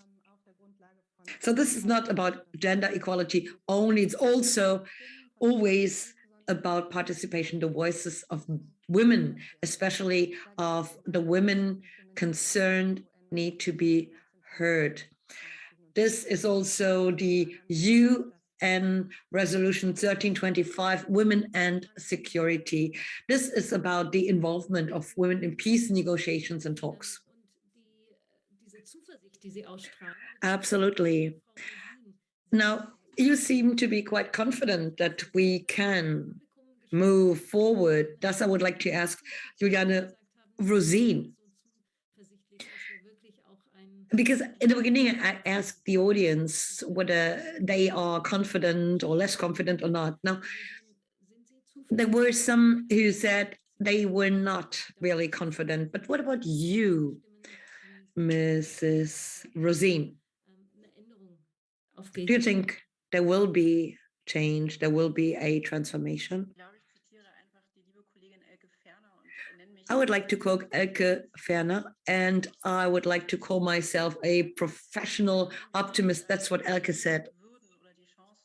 If we didn't believe in transformation, in change, and the possibilities we have on the basis of the coalitions we have with women from all over the world, from all continents, if we didn't believe in chances, we would do the work. Because it's a lot of work, believe me. For the first time, we do see a W7 program which includes aspects we never see in the past, we have never seen before. Now, of course, people go and say, what about the legitimacy? There are very small states or nations among the 190 UN members, so why talk to them? But we are convinced that we need those tables, we need to talk, we need to get together. This is part of our political opinion making, which does not stop in the very moment. Because we do have the sister dialogues in the United Nations, in the G20, in the W20. So we need to get out of this privileged perspective. We need to work hand in hand with the activists, the militants in many other parts of the world. So we are humble and we are grateful for the support we get. As Carla just said, there are lots of activists who get involved in the processes, and we are grateful. And I mean, these are crazy times, right? We are, all of us, caught in mixed feelings. I mean, I posted lots of hearts when I heard Professor Gosch's presentation. That gave me a lot of hope and optimism. And actually, we don't need the Green Deal here, we need the Rainbow Deal. And we need all these constellations. So that's the right way to go. We cannot simply focus on one cause or one reason. We need to see the connections and how everything is linked in order to adopt a new perspective ourselves. I mean, I've heard repeatedly today, what about gender budgeting? Can we change things via our expense policy? I mean, as Professor Gosch said, everything has an implication. So it doesn't help you to go and say, this doesn't help much. It doesn't matter. It helps a bit. I mean, maybe the world remains as it is, but this is clearly not what we want. So gender justice is not the one sole goal. And unless we undertake lots of different measures, nothing will change. I mean, Corona has shaken the world. Now a war has started, which might become a world war. I mean, I don't want to send you home depressed today, but we do have to see all these aspects, and we need to meet all these challenges, and we really ask ourselves, does what I do change things? And if so, I will do what I want to do. Concrete proposals, that's what we need, and that's why I am quite optimistic in spite of the time. Now, this was convincing, dear Juliane Rosine. This is about power relations and how to put them on the political agenda again. We need solutions. We need change you can feel and see, which is actually a wonderful bridge to get us to concrete action and approaches. Now, we might go and say that women still suffer from inequality, and the situation has worsened because of the pandemic. Now, what about hope in the context of the pandemic in order to find out of the crisis here too?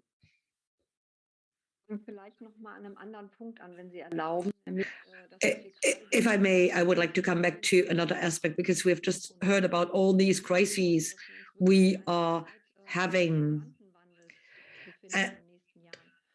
Crises mean that things are changing rapidly, and times of change and transformation are also times in which you can shape things, change things, use the momentum, and raise your voice. Thus, I would like to say that if we want to raise our voices in Germany, it needs to be an international voice. Now, today, we have the HBS here, the foundation of the German Trade Union Congress, the Friedrich Ebert Foundation as the foundation of the SPD. We are, so to speak, the wings of the workers' movements. It always was an international and a feminist movement, the workers' movement. That is, so we need to have solidarity with everyone in the world, and we should not adopt a too narrow perspective. Now, about 1 million people are fleeing from Ukraine, they say, in 2015-16, within few months. In Germany, one of the richest countries in the world, accepted 1 million people. And now if you look to your left, to your right today, none of us is suffering or worse off than he or she was before. So we can do something. People who came here in 2015 and 16 are our neighbors today, our friends. Their children go to school with our children. And if we talk about what we can do together in a crisis, this is what we can do. This is the course. This is the track we can follow. We've learned then at the time. We know now what could be done better, but we also know what we did well, like access to education immediately. So in addition to protection and a home, we need to offer education, because this is also a perspective for the women. The women need to know that their children are safe here and they don't have to be worried. That's an important aspect I would like to underline, because this is also a very basic aspect. And then when we talk about transformation and the challenges of the day, there is only one thing we have to furthermore fight for. The whole human being needs to be seen. In the German discussion, I know we see transformation often as what the male industrial worker needs to do, but that's not the whole story, because the male worker will have to understand that a mobility change is coming up. So the old way of going to work won't work anymore. Working and living in different spaces and places and to organize such a life is an important aspect. We will have to change our whole lives, because the old way won't work anymore. And that's why we need to understand that we need to see the whole context. We need to go for the holistic approach. Mrs. Rosine is right. everything is connected. There is not one topic, which is the most important topic for women. We need to see them all. The old split, the old divide of the workers' movement needs to be overcome. And this is what we need to underline. So we need paid care work. And this needs to be further developed in Germany, because as long as women take care of the bulk of unpaid care work, nothing will change. We know that more and more women are working in this unpaid care work sector, and less women are having remunerated jobs. This is what the statistics of the Hans-Böckler Stiftung show, and this is worrying actually, because this is a movement which cannot be turned back easily. So access to paid work, to remuneration is extremely important, because it means self-determination and it means freedom, also freedom for women. Many thanks, Ms. Bogodan. And if we're not listening, what's been said, we have to look at the whole human being. And then we've heard again, it would be nice, or we do have a feminist foreign and security policy. So how do I bring this together? Do we need a feminist perspective for our foreign and security policy in order to be able to see the human being as a whole? How would you assess the situation? Many thanks for the question.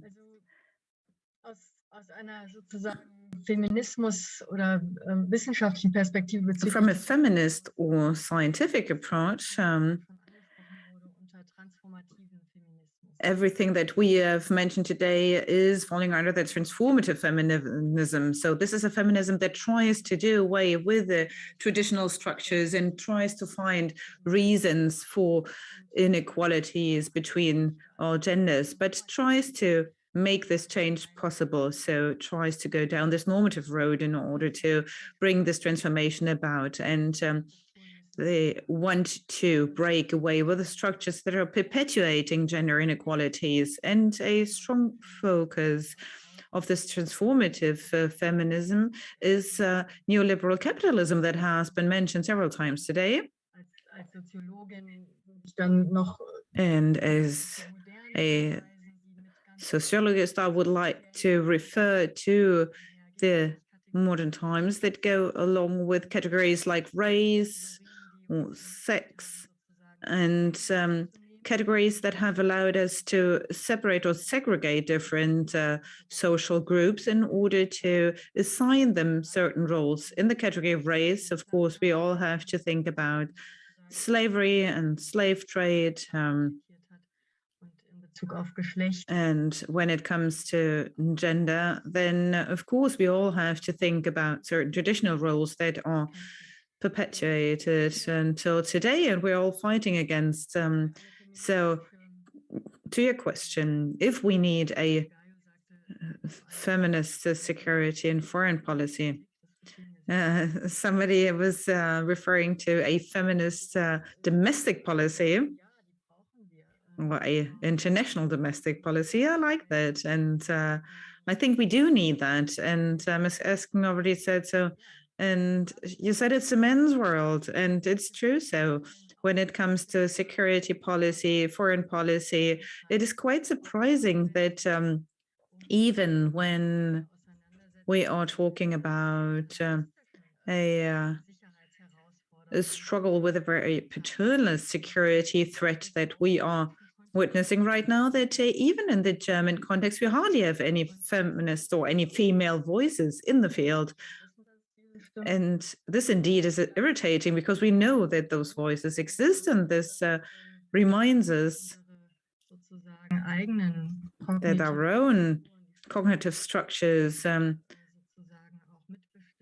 structures that are determining certain developments, are still invited or have to be invited to talk shows. And all the more am I delighted to see a new government that expresses a pro-feminist policy coming from different perspectives. Anonymous said that feminism is good for men as well. So we do have this viewpoint. So it's of course, men don't go back to traditional ways of working. So a transformation has to be englobe by all of us. So a risk assessment when it comes to gender, this would really be necessary. If we look at the COVID-19 pandemic and the way out of the crisis, do you think this would be a very practical means of action for our policymakers? Yes, we do have a gender-related or gender-based approach to a risk assessment. I can say that at least for development aid,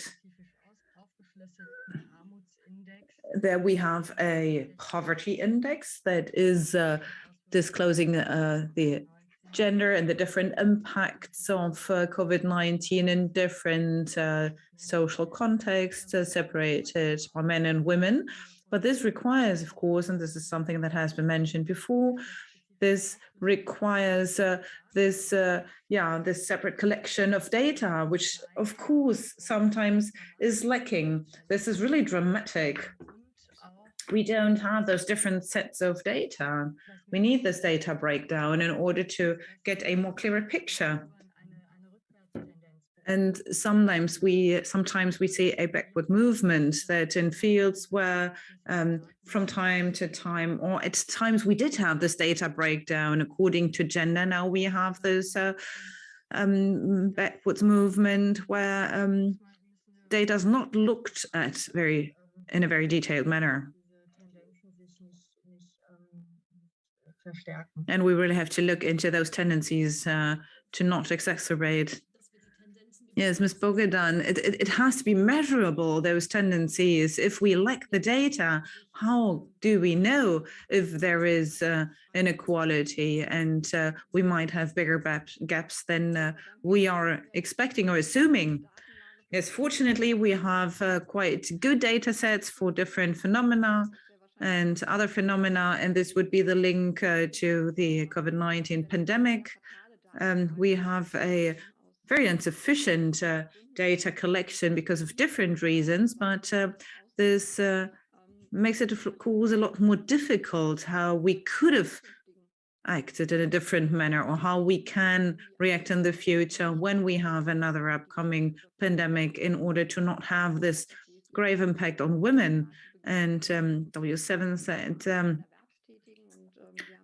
we made a survey and asked different people employed about their working times, about their perception of working time, and to see how they feel. It wasn't really something that we came up with for the pandemic, but the outcome is really shocking. So sometimes it's really good to measure certain tendencies, but then of course we have to process the data in a manner that it can be relevant. Then on the other hand, we need research and studies that are done in order to see what we can do with this data.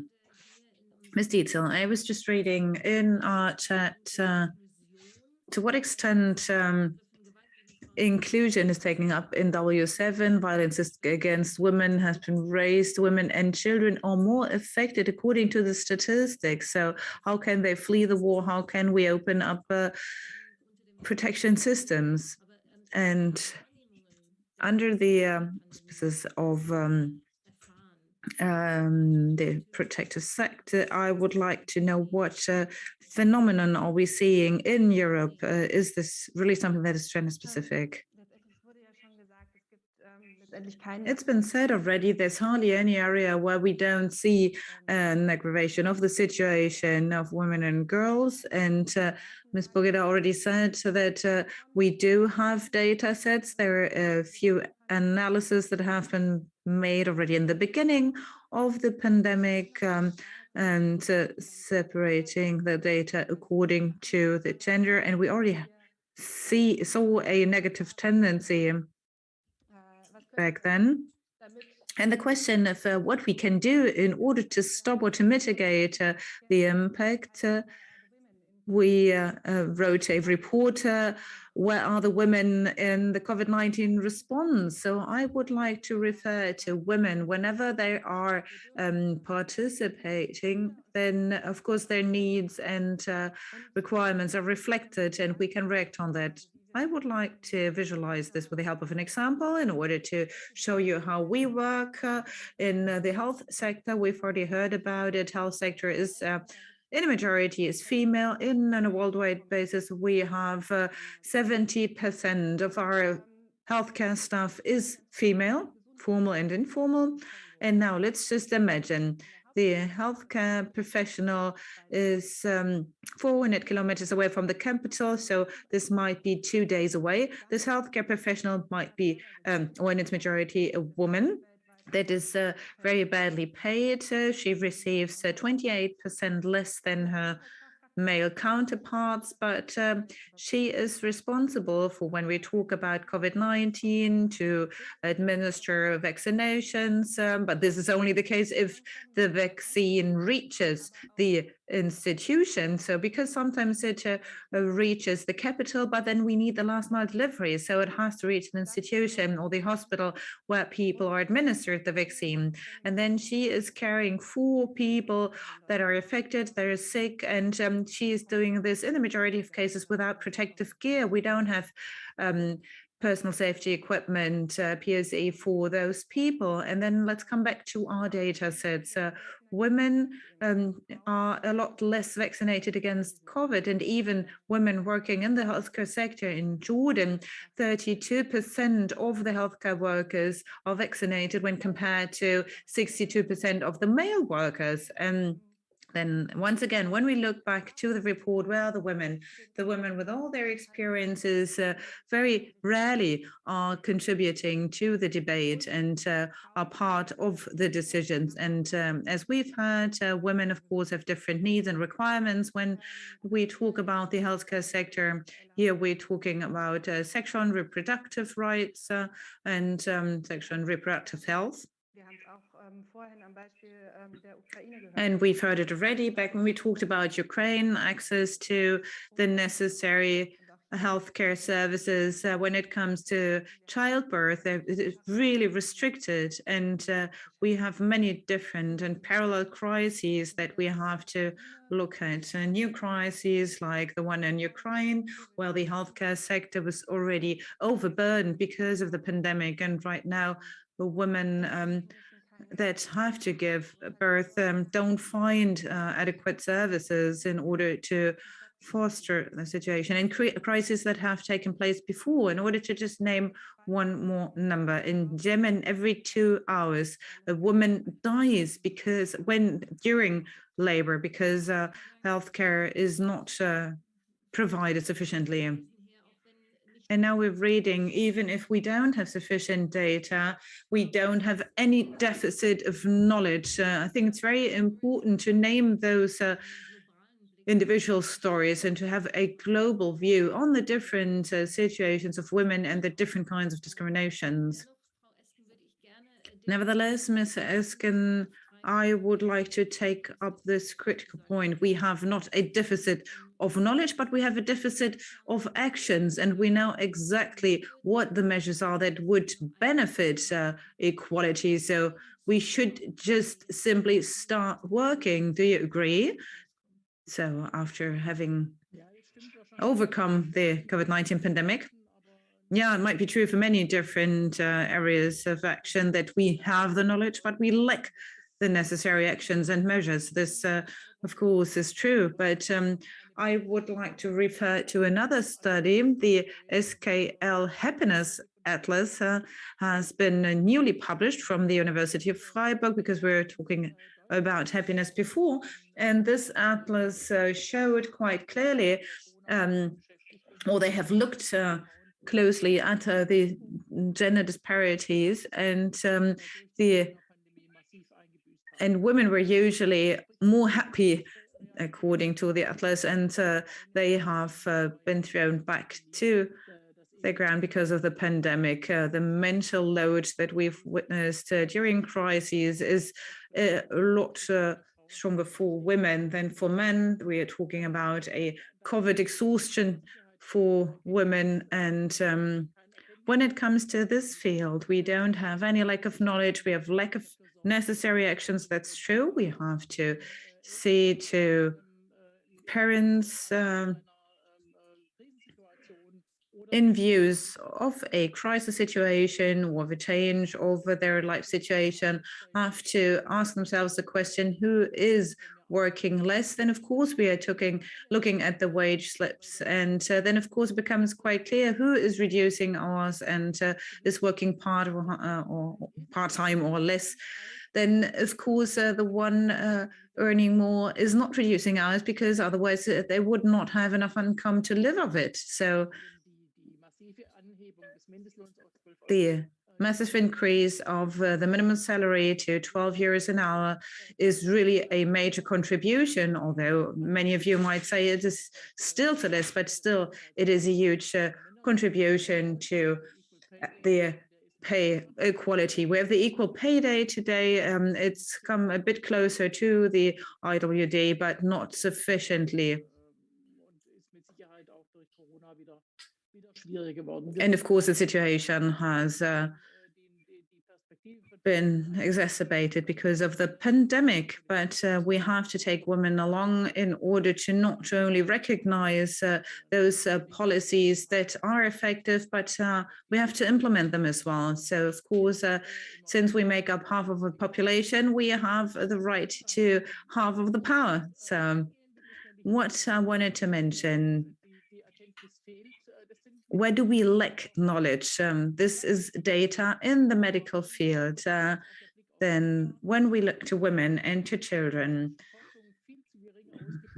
in medicine, we have two less data sets. This is why drugs are usually made up for men. Women do take them, but according to their situation, it's not usually the most appropriate dosage or titrage. And then if we titer it down according to the body weight, those drugs are sometimes administered to children with very negative consequences. And this is something we have to look into. We have to extend our efforts in the medical field, medical study field. This is something that the coalition really wants to take a hold on.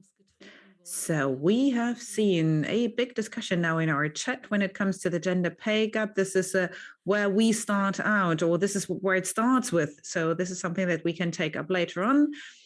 In our last part of this webinar, or of this debate, I would like to address all of the audience right now. I'd like to start out with a quiz. It's just one question, actually. And it's about a quote or a thesis. The equality in a profession and in the pay in the global economy would really push forward and foster creative powers, and would lead to an increase of social and health protection systems of the society. Would you agree? Yes, absolutely. Yes, not really, or absolutely not. I'd like to share my screen in order for you to see the question or the results.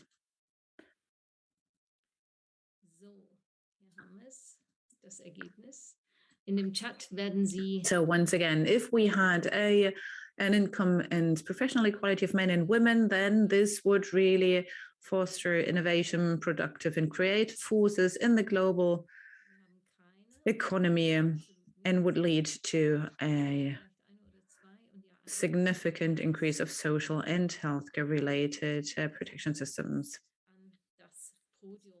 So we'll just leave it be and come back to the panel. Ms. Hornich, would you agree? Is this like a magic recipe to have gender equality? And the development study, we usually have a little bit of a problem with this remedy for all, that did not really have such a transformative effect as we would have wished to see. But yes, of course, it does have a transformative potential if we had a pay equality. But of course, we have to take into consideration our demographic change. This is the global megatrend of our times, and we know that climate change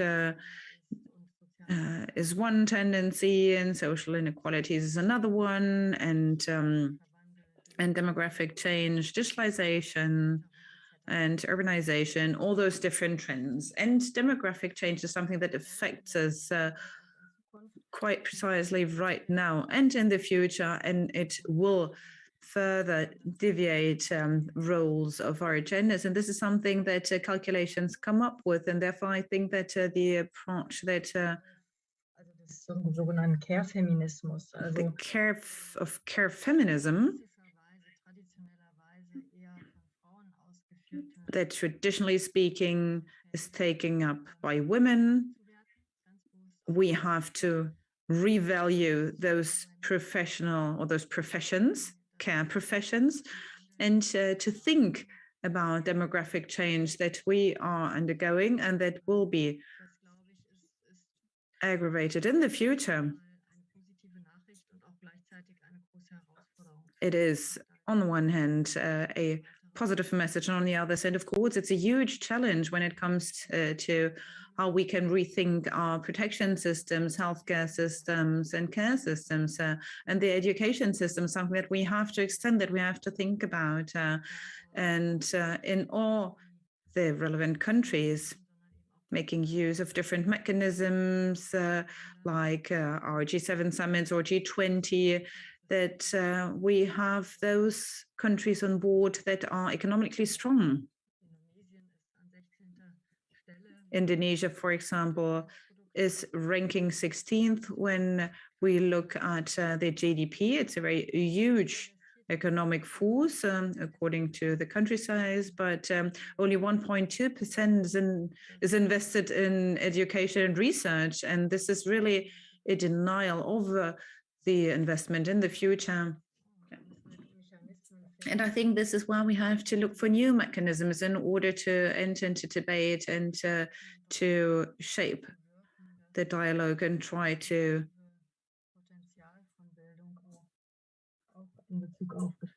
make the transformative potential of education a reality in many different countries when it comes to the gender equality. May I just briefly, Ms. Bogart, because we were talking about the data sets before, and Professor Ghosh already referred to it as well, that the big global poverty indexes are not doing this data breakdown according to genders. And this is a field where we really have a huge lack of knowledge and a huge lack of data.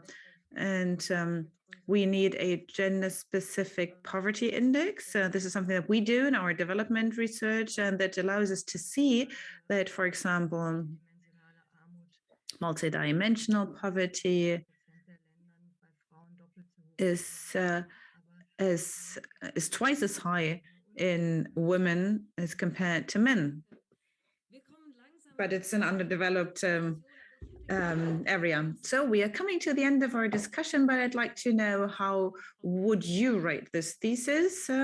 Before I would like to ask Ms. Rosine to sum up the debate. Ms. Stietzel, the professional pay situation, is this a remedy that solves it all? Well, this is certainly not the cure, because equality is not only about economic and financial promotion, it's a human right. And the income is only one aspect to be considered.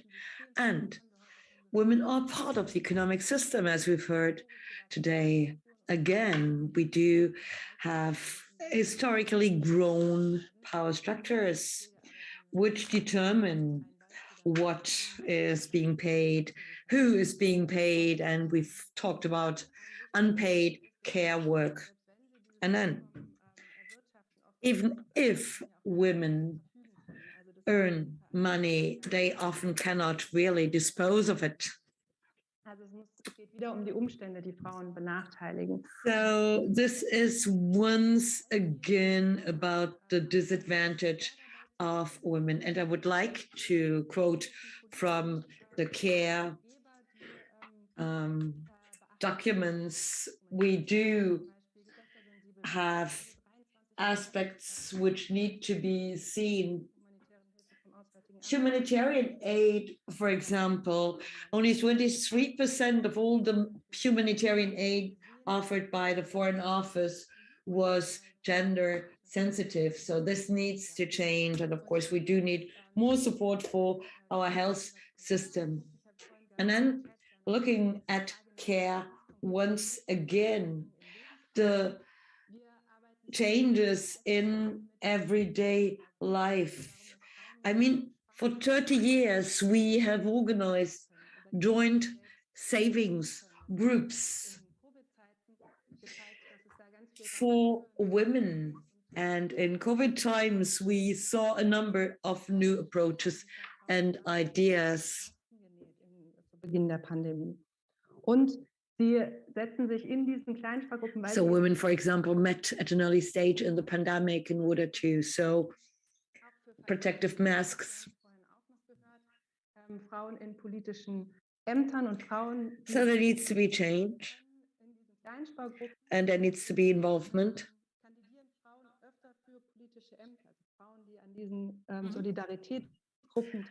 Actually, we've seen that women who are involved in solidarity actions are much more willing to become candidates for political positions. So this is about equality, but this is also about structural change. Mrs. Esken, what button did you push?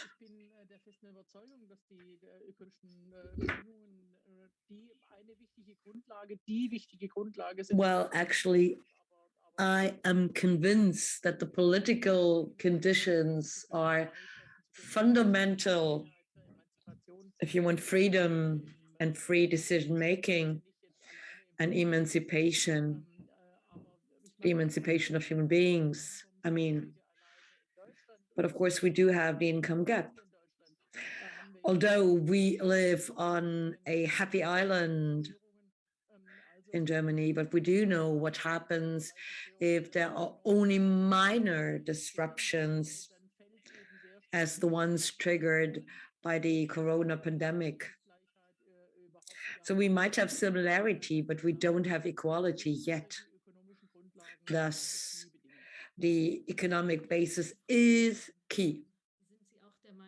What about you, Mrs. Bodegan? Professional equality? Two numbers which prove my point.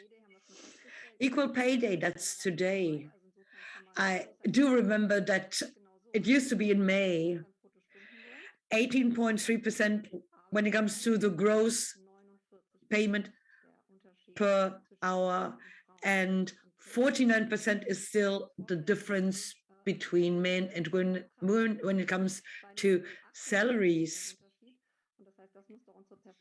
So this needs to be what we have and what we keep in mind, because this is about purchasing power, and this is about power in general. And this is about society as a whole. Society benefits if women earn more. Now that's the business case, right? With posing the rainbow, the panel discussion, and our view to Ukraine and the contributions from the audience. What would be what you take home after this debate?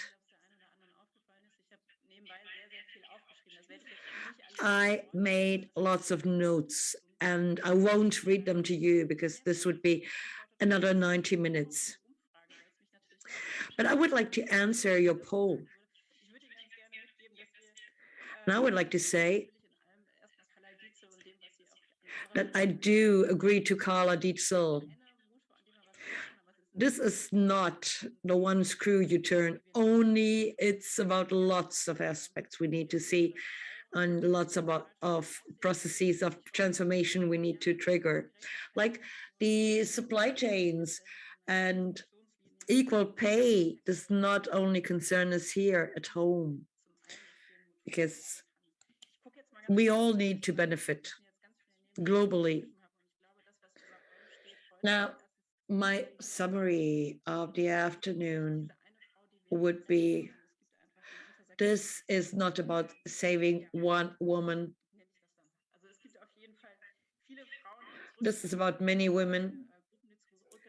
And this is thus not about not one woman to be left behind, but we don't want to leave anyone behind.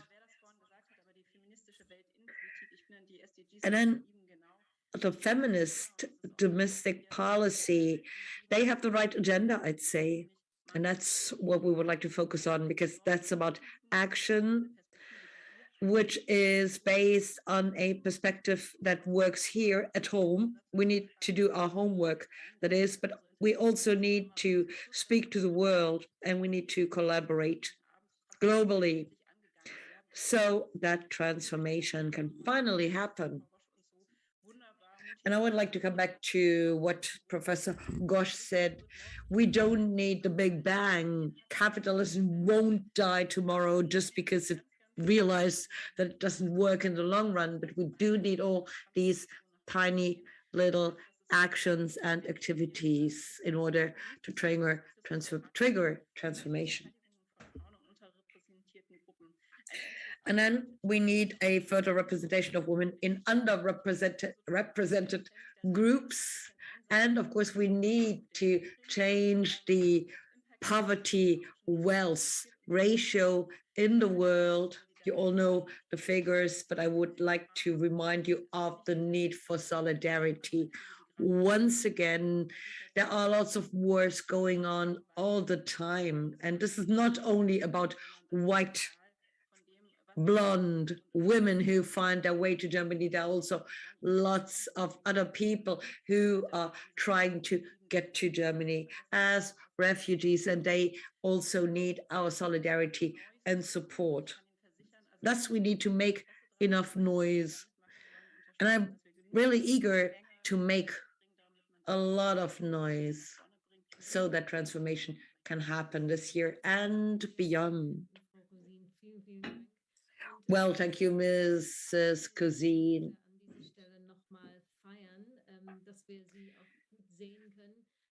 Now, I would like to see once again all the panelists on my screen. And I would like to see you all once again in order to praise you, to celebrate you. Thank you very much for your contributions. This was a very motivating debate. It was shocking too, but it was motivating. And yeah, I think we are doing quite well on different stages where different conversations and talks take place and where people do things. Right now, ladies and gentlemen, and quite officially, I would like to ask Stephanie Elias of the FES to speak the concluding remarks, and afterwards you will have an opportunity to meet in smaller groups. But first of all, Stephanie, please. Was it great? It was. And all those who contributed today and offered insights and impulses should accept my gratitude. I would like to thank all of you. I mean, I cannot hug you because this is a digital space, but I would like to remind you once again that we do need a lot of power, resilience, and transformative energy. And of course, we need solidarity, and we need to implement this solidarity strategically, i.e. the alliances that have been mentioned today time and again are the alliances we need. Our this was an excellent alliance we had today with the German Council, the National Council of German Women's Organizations. We had an alliance and it worked very well. And all the best for you in the W7 process. And we also hope that a lot of information and demands will be passed on to the G7 so that it ends up in the minutes of the G7 as well, because a lot needs to be done. We need to find new ways. That's what we wanted to ponder today. I think we've been quite successful, which is also due to our wonderful host. Thank you very much for this wonderful moderation, and thank you very much for the wonderful translation. It's quite demanding to do the translation. And I also want to thank all my colleagues from the gender team in the FES. There were lots of departments that were involved in the preparation of this conference, but all together we try to do better, and please stay with us. We've prepared lots of things, and please use the postcards, the picture postcards we are distributing right now. You can also post them or fix them to walls and streets. However, you should not be caught doing so. Lampposts would be an excellent place to show these cards. And we're also going to have a number of conversations and conferences and symposia in order to talk about the analytic dimensions. So thank you very much once again. Thank you very much also to the audience in the Zoom space, in the live stream. And dear tomorrow, what Professor Gosch has told us to do, be noisy, join the protest marches, and fight for gender equality, for women's rights, for freedom and security for women all over the world, and in particular in Ukraine right now. And I hope to see you again. And that's all from us. We'll switch off the live stream in a minute, and all those who want to stay with us, please join us at the bar. Bye-bye. Und ja, welche Bars sind das? Vielleicht schauen wir da kurz mal auf ein Slide. Da haben wir die Metze Bar, Caring About Care heißt es, wo es um Feminist Economics geht. Da sind die Stiftungsgastgeberinnen Vanessa Kiesel und Lea Lochau. Dann haben wir die Milchbar. Dort geht es um Demokratiefeindlichkeit, sehen wir sehr viel im Moment natürlich, und Antifeminismus mit den Gastgeberinnen Ursula Witzigay und Janet Rusbült, mit einer Kurzanalyse von Frau Professor Ilse Lenz. Und in der Barra de Tacos haben wir die feministische Außen-, Friedens- und Sicherheitspolitik mit Frau Elias und Natalia Figge. Wir wünschen Ihnen eine wunderbare Zeit darin. Dort wird auch das Schlusswort jeweils gesprochen. Wiedersehen.